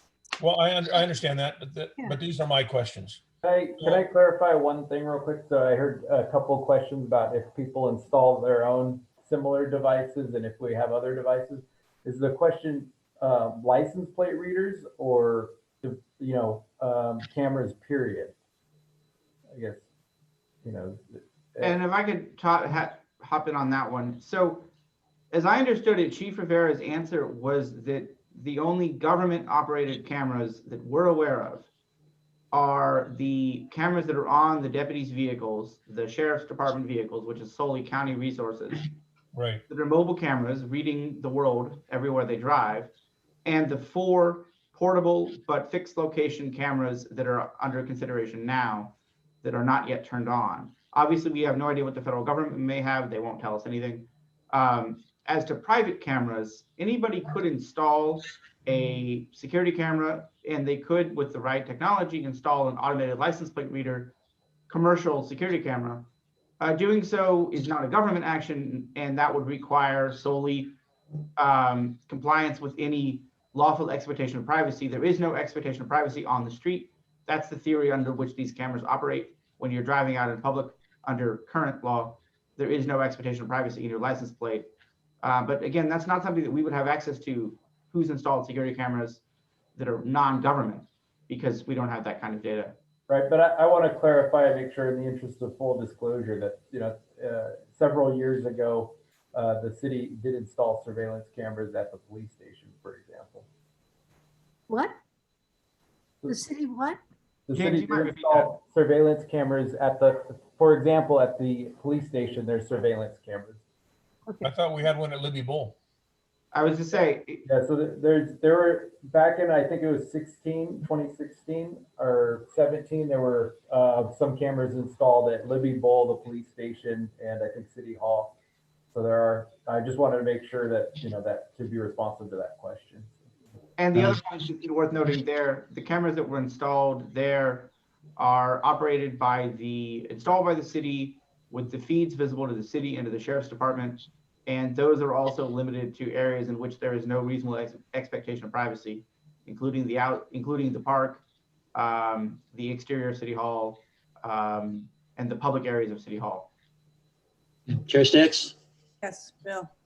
We might have some common ground here about how to proceed, because I think for me, the issue, and I think the issue in many citizens' minds, is to what degree we want to deploy a mass surveillance system in the service to the deterrent of crime. And it's important also to note that the sheriff's policy does not limit it to crime, but also civil actions, not just criminal, for the use of this license plate information.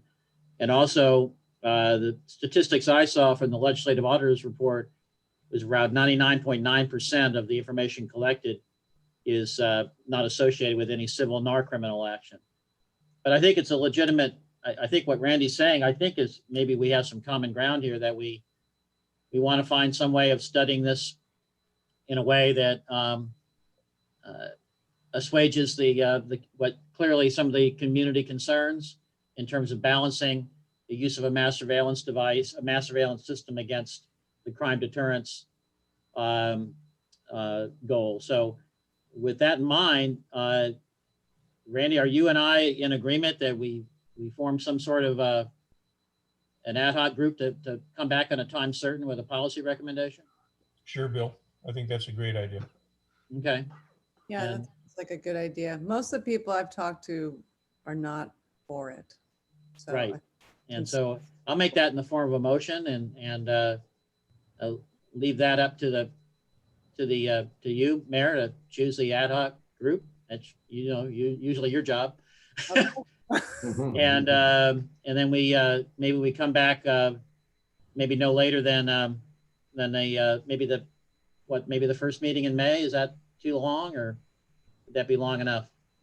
Chief That works for Rivera, me. is that too long? You know, if we can come back sooner, that'd be great. All I right. hate How about to be the just first sitting meeting out in there. April? Our agenda in May, we're gonna fill that up tonight, apparently. Okay. How about the second meeting, first meeting in April then? Sure. Okay. Is that okay with And I'll make that in the form of a motion. And I think assumed in there, we will keep the 4 ALPRs off and non-operational. Until Right. Okay. So that's, yeah, I think, that's it. I think Chief also is part of this, you'll be part of this, obviously this ad hoc. Oh, yeah. But I think one of the important issues that we need to know are the crime statistics that we should be looking at as a community, because I'm sure they would like to see it. Yeah, definitely. And I think that's important to making any decisions regarding the use of this equipment, is what are the levels, and be really specific as to how these instruments will help us either deter or to capture.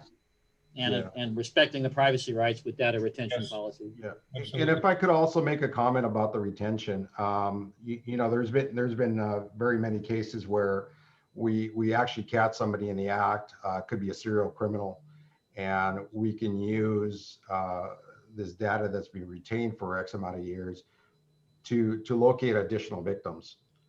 So we can actually look back to see where this person's vehicle has been parked, and see if there's any other crimes that were committed that were similar MO that could be associated to this particular suspect that was caught.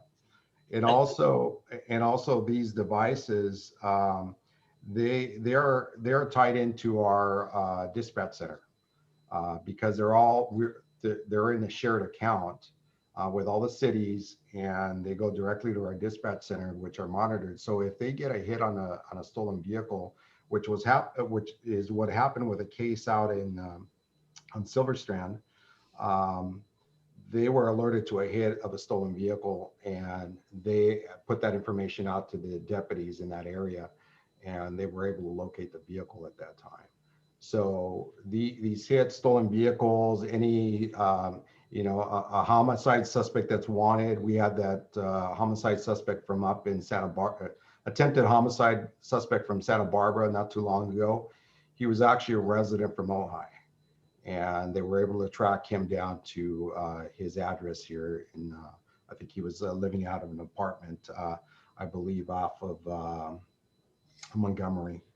And, so there's value in retention to identify additional victims and maybe locate a suspect. It may not be his residence, but maybe he's staying at somebody else's house. So there's value in the retention period.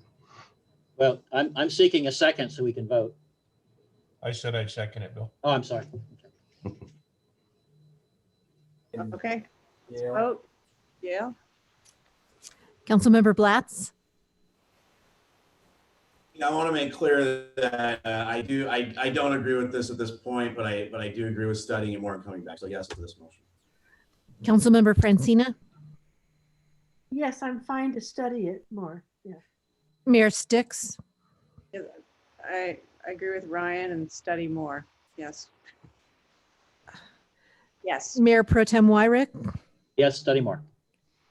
Councilmember Haney? Yes. I want to close with this real quick, though. It's real interesting about instruments like this. They're not important until they affect you and you need it.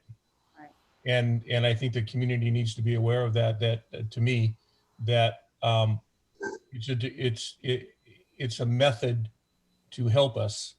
And again, that's why having a good policy in place is paramount to bringing something like this into our community.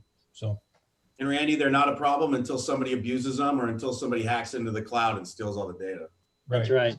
Or until your granddaughter's stolen or something of that. So like you said, that's why you got to have a quality discussion, and you have to have a great policy. I agree, Ryan. I agree with you. And nothing says that out of this ad hoc committee comes out that we're for. I mean, the committee may come back and say the community may not want it, and that's what we're going to abide by. So, And do we need to put that committee together? I mean, is it going to be you and Bill, or My motion delegated that authority to the mayor to use her discretion. Are we going to do that now, or are we going to do it later? I'm happy with letting her choose what she wants to do. Do it right now. Okay. Randy and Bill, you want to do it? Please. Sure.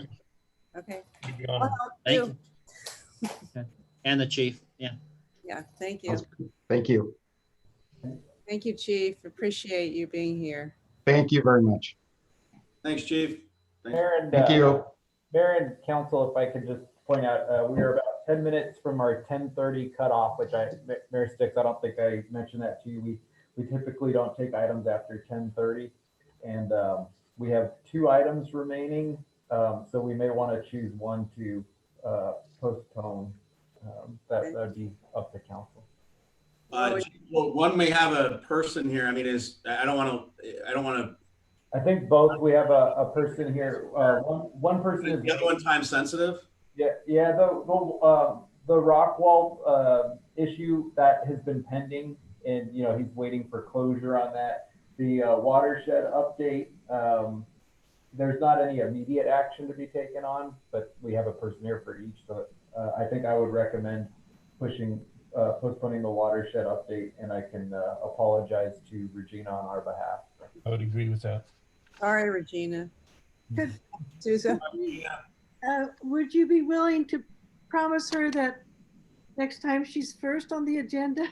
Yeah, we could do that. And the other thing too, I'll offer is I'll ask her if she wants to send a presentation in the meantime that we can review and I can get some questions back to her. So we'll try to make it up to her.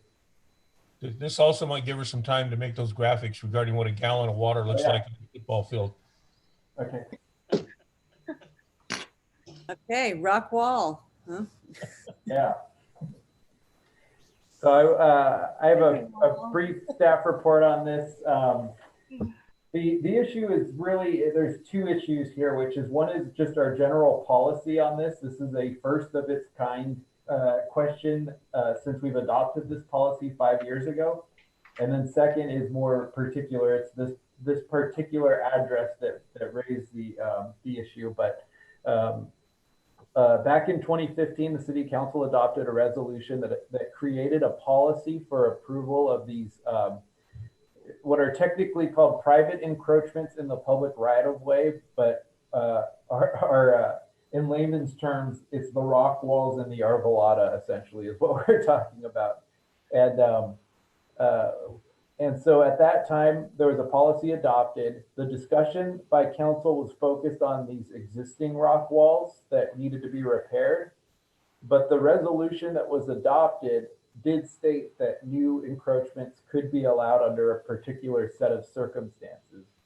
As I mentioned a moment ago, we haven't actually had any in 5 years that had met those circumstances.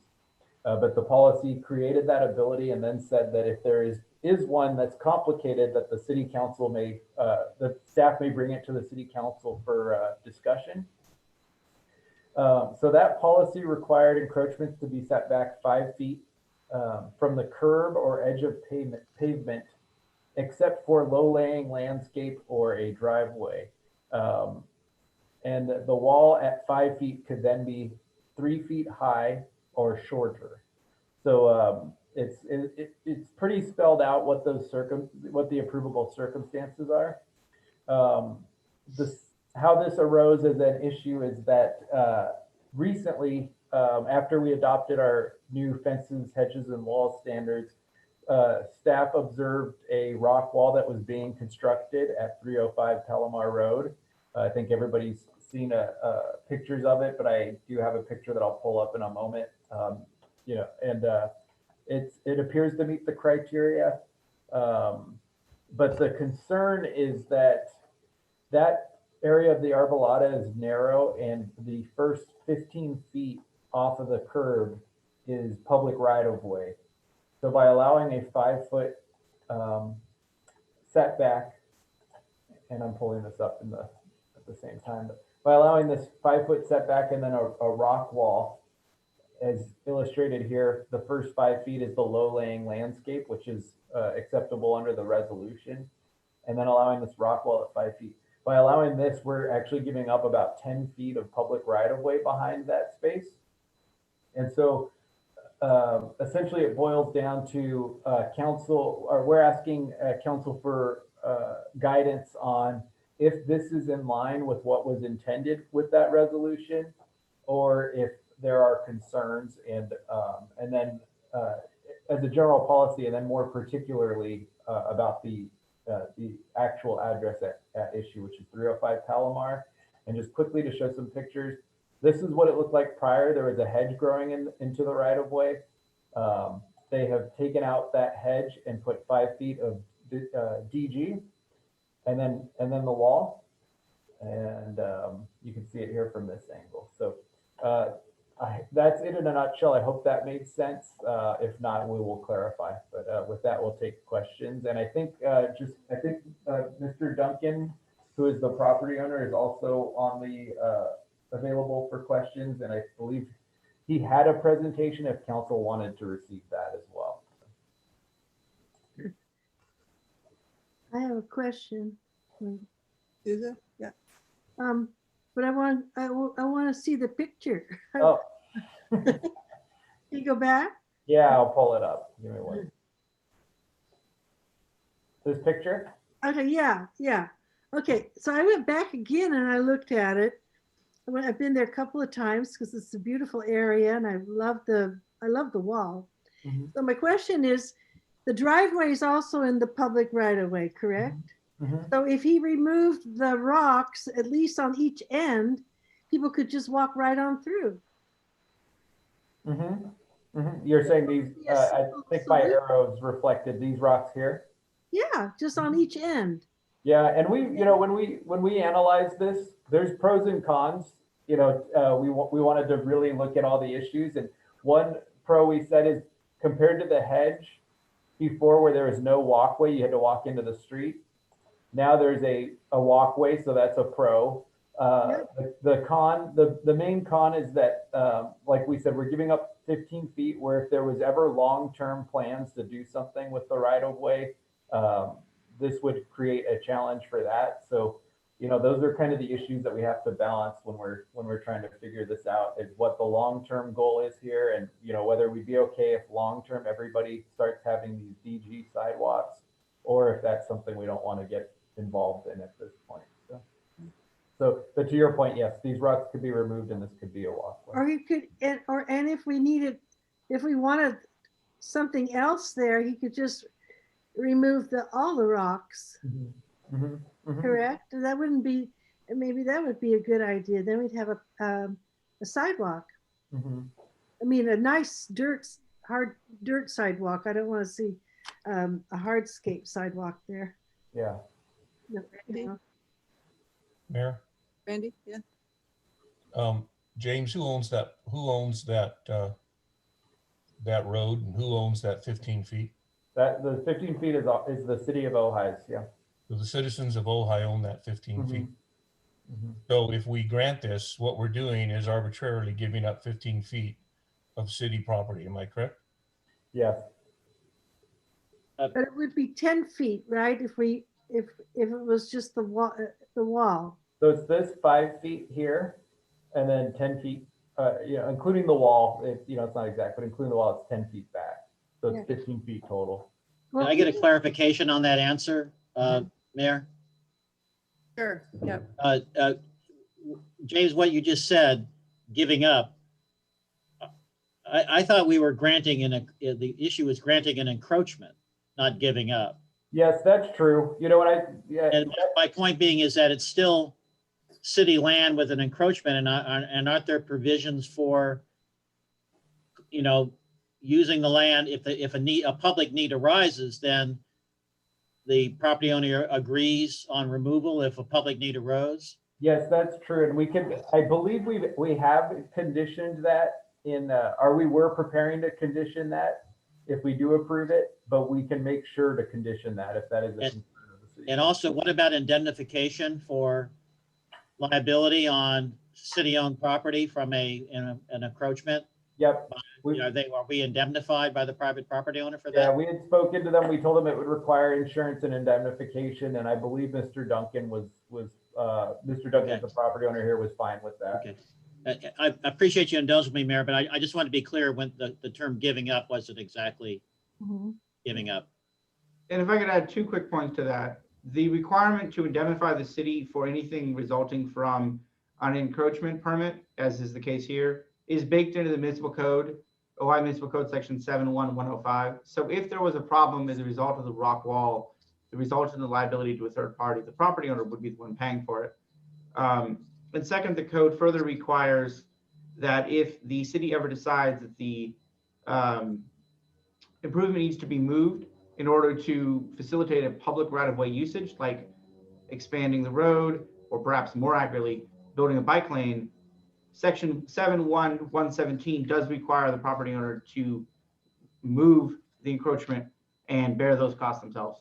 So the opportunity exists as a matter of law to restore the use of the right-of-way for public purposes. Obviously, it does raise the question, will the council, should you approve it now, does that create an expectation that becomes difficult to enforce in the future? That's the question to be considered as well. Thank you. Yeah. Susie, you have a question? Is it my turn again? Yeah. Okay. But in a way, aren't you arbitrary?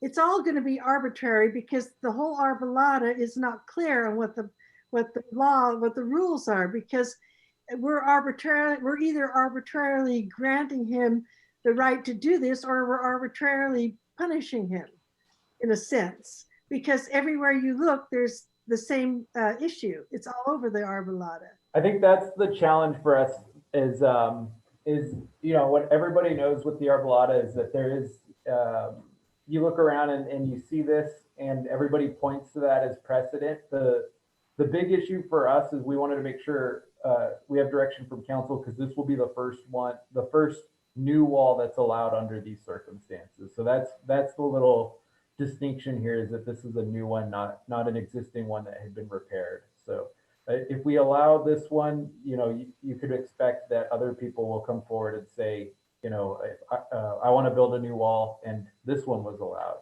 And which ultimately, the question is whether city council has concerns with that, or is okay with that, or is okay with it with the right conditions. Just one second. So is there any public comment, Gail? We have Mr. Duncan here. Okay. Okay, I'm going to put him on. One moment.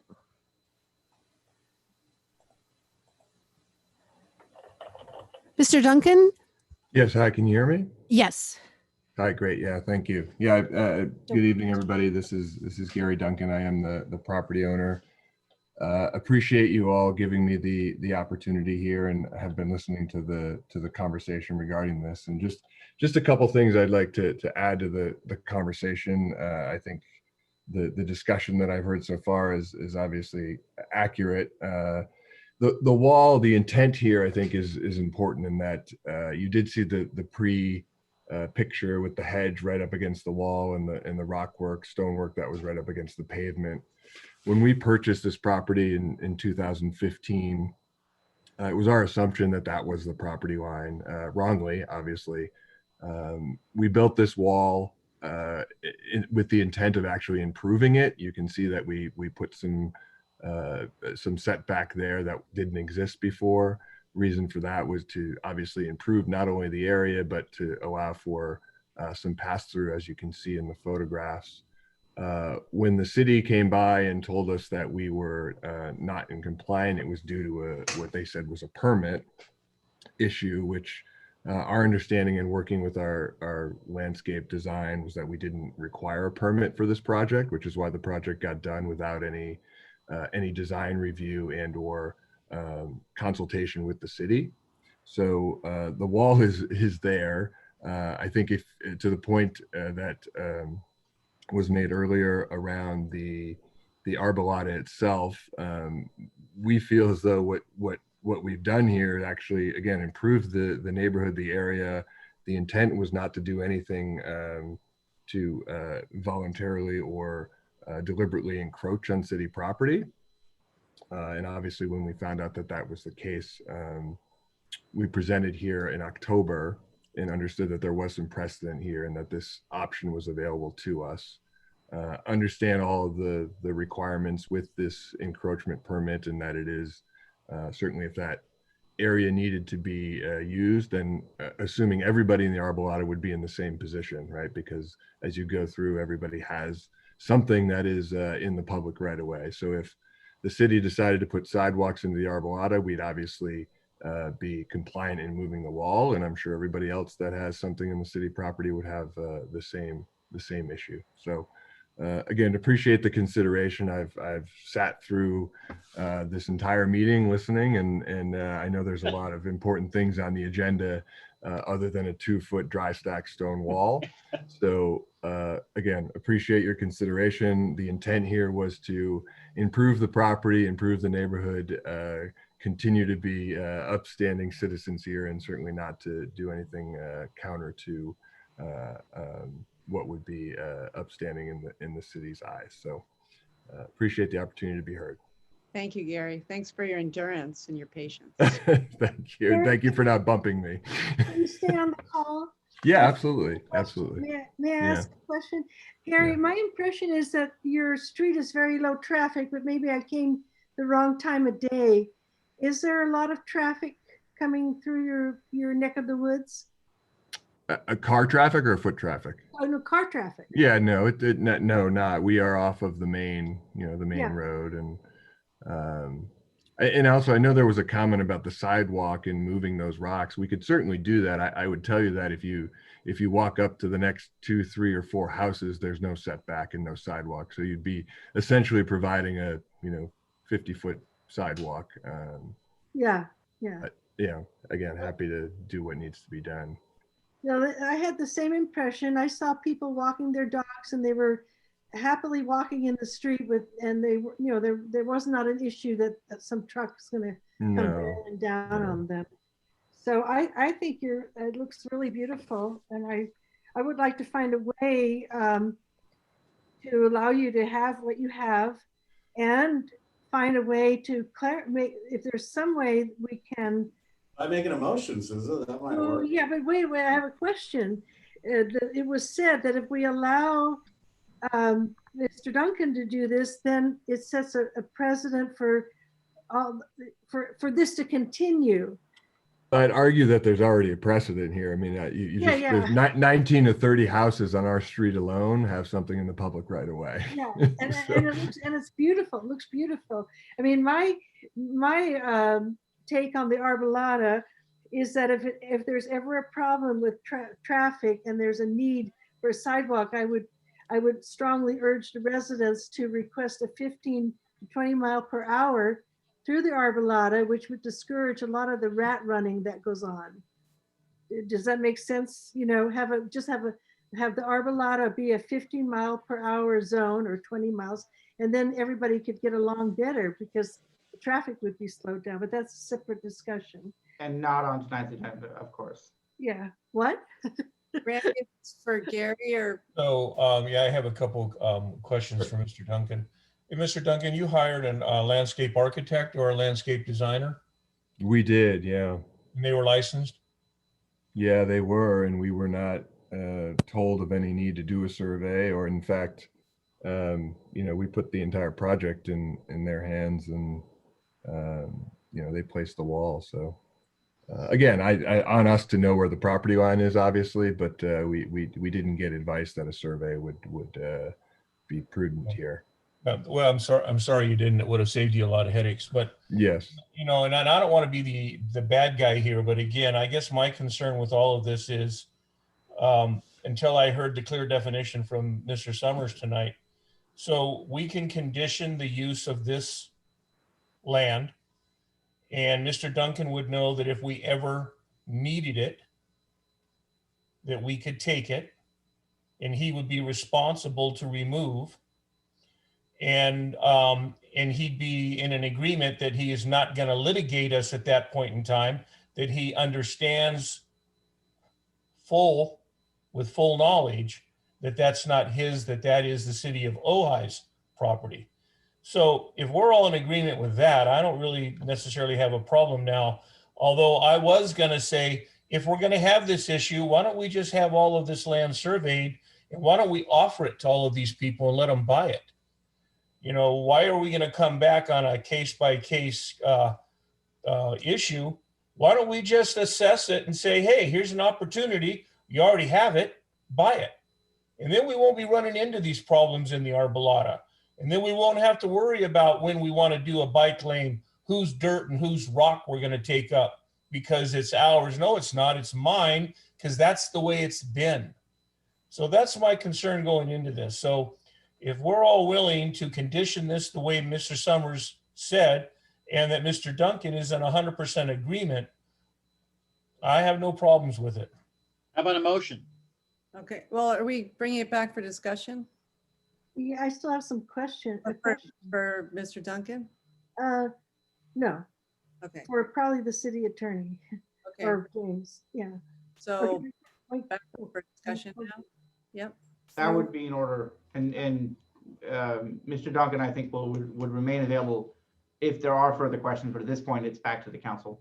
Okay, thank you, Gary. Appreciate Yeah. it. Okay. Okay. Can I ask? It's similar to what Randy said.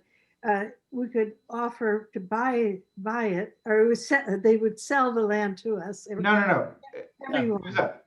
The city owns the land.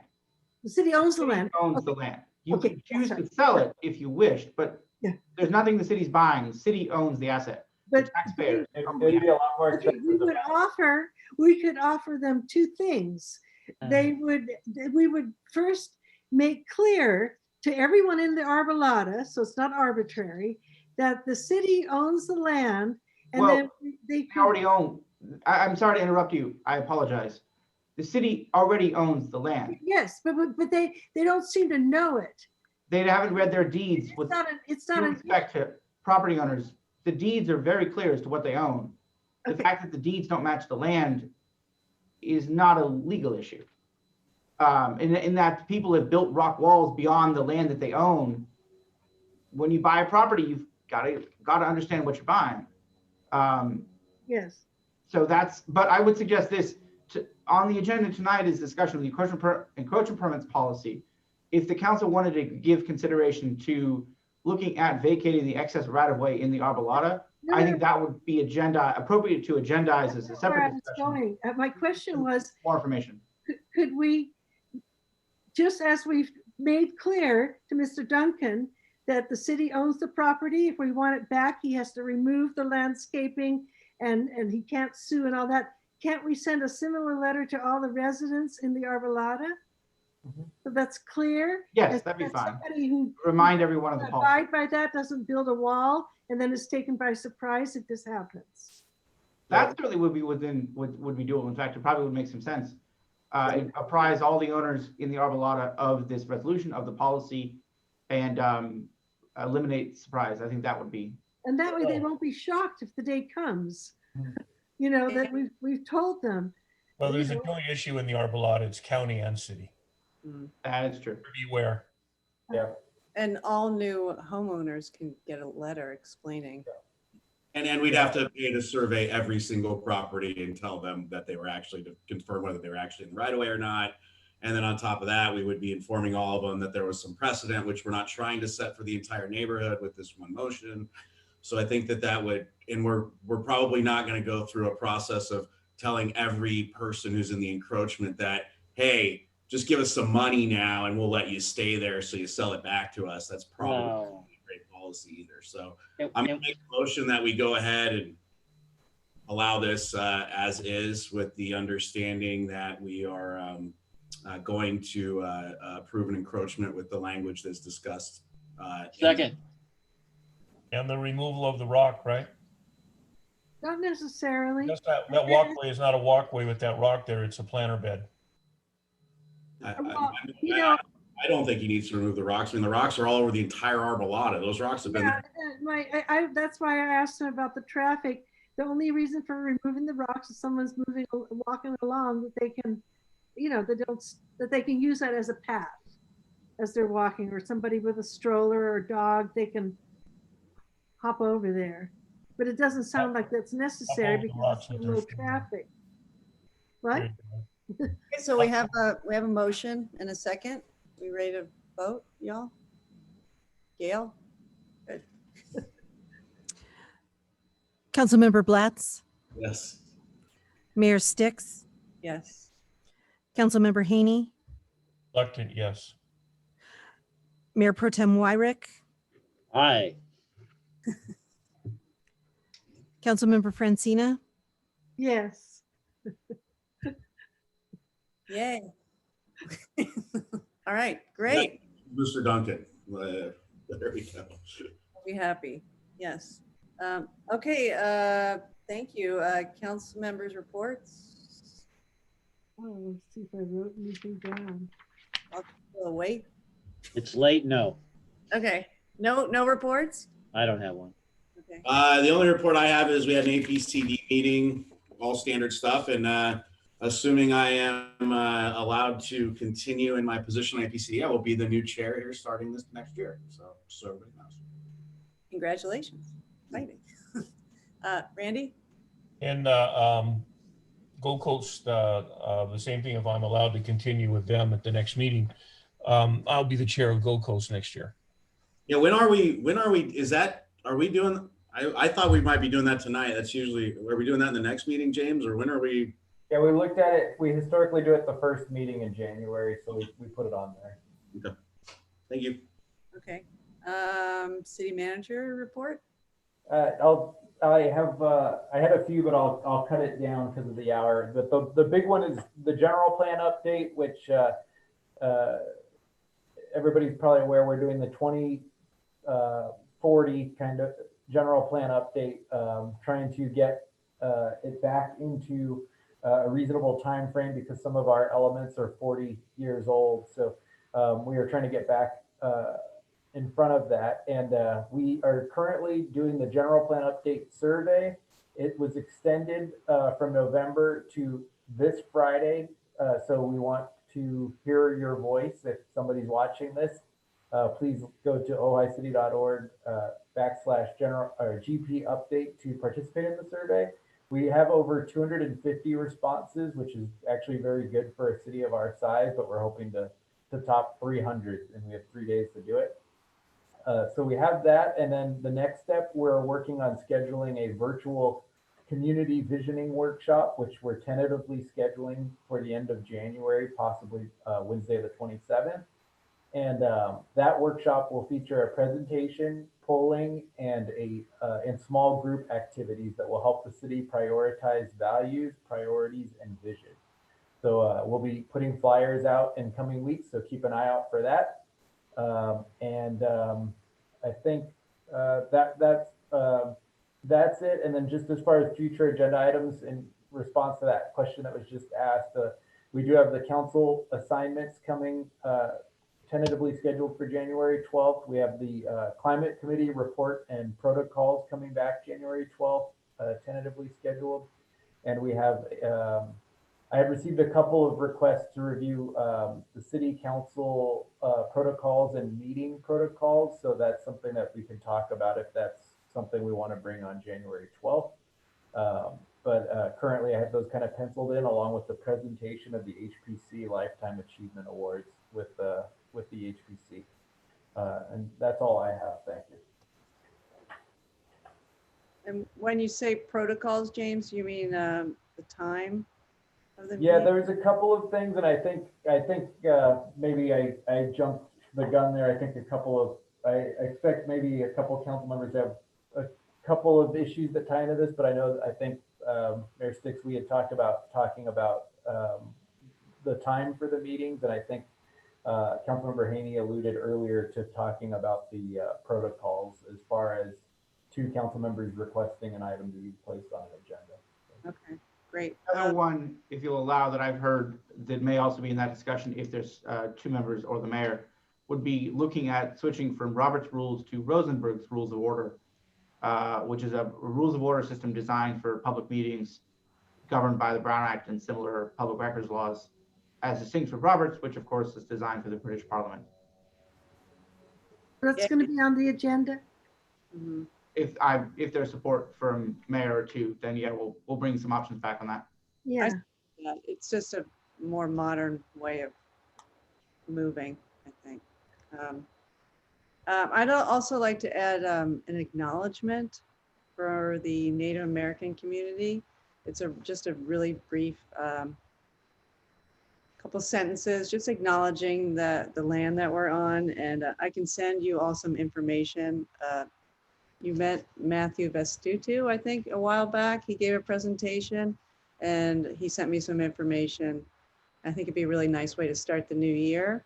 And we would tie it into Martin Luther King Day and the Civil Rights Movement. Sorry, Are we where on were we in future the agenda? agenda now? I think we are on the future agenda items. Okay. I do think we should put the ATP on the agenda so that we can assure the public, there were all these issues that were brought up. And that way we can respond and report on what we've done in the time between now and then, because I know that you're handling a lot of the issues that have come up. Would that be appropriate then? Put it on the agenda? Does that sound? Assuming there's a second, which I kind of assume there will be with the reaction. Well, I would second that, as long as we can include, for instance, there's a lot of tracking that's taking place that none of us have any idea what we're tracking. So I would like to know what the protocols for that are, who's doing it, who's receiving the reports. And it's the same thing with these. I saw on Facebook, the Green Coalition now is doing a survey. And then the Florida group, the Go group, is doing a survey. Who else is going to do a survey? And how is all that information going to be gathered and tracked, and who's accountable to it? So I'm lost. I'm even concerned, did we sanction the Ojai Green Coalition to do a survey? Or God bless them, they're doing it on their own? I hadn't heard that they were doing one. I thought maybe they just advertised the cities, but I'll look into that. And then the same thing regarding ATP. I read somewhere today that now we're going to do a fire truck demonstration. Who made that determination? Did council discuss it? There's just a lot of loose ends that are dangling out there. I don't know who's in charge, and I sure would like to know at the next meeting. But the council doesn't need to approve if Public Works wants to arrange to make sure that a fire truck can function with the 2-lane and the changes. That's like essential that we know that. Absolutely. That's why we should also have an evacuation plan for the fire department. So I think that's essential also. So I don't know if you just want to drive a fire truck in a circle, if that's going to demonstrate anything, or if you want to see a fire truck that actually has to respond, and maybe we create some type of a collision or something. So there's a lot of variables in this. I'm just trying to say, let's find out who's in charge. That's what I'd like to know. Clearly an item to put on the agenda, definitely requiring detailed, thorough public review when it's on the agenda. Okay. All right. I have another question.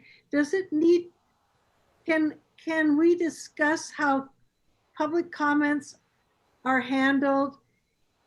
Does that need to be on the agenda, or is that something that I can discuss privately, and anyone else who's interested, if Mayor Sticks wants to, because there was a time lag between the time Louis distributed comments that really needed studying. Some of them came in a week ago, and I don't know, and I know that he's just always does his best, so it's not a criticism of him, but I'm just thinking of it, maybe there's a better way, a different way. The other thing is that when we get the comments on the PDF, I used to reply to a lot of people, even if it was just short. And now I can't do that because the email is, you can't just click on the email, you got to copy it.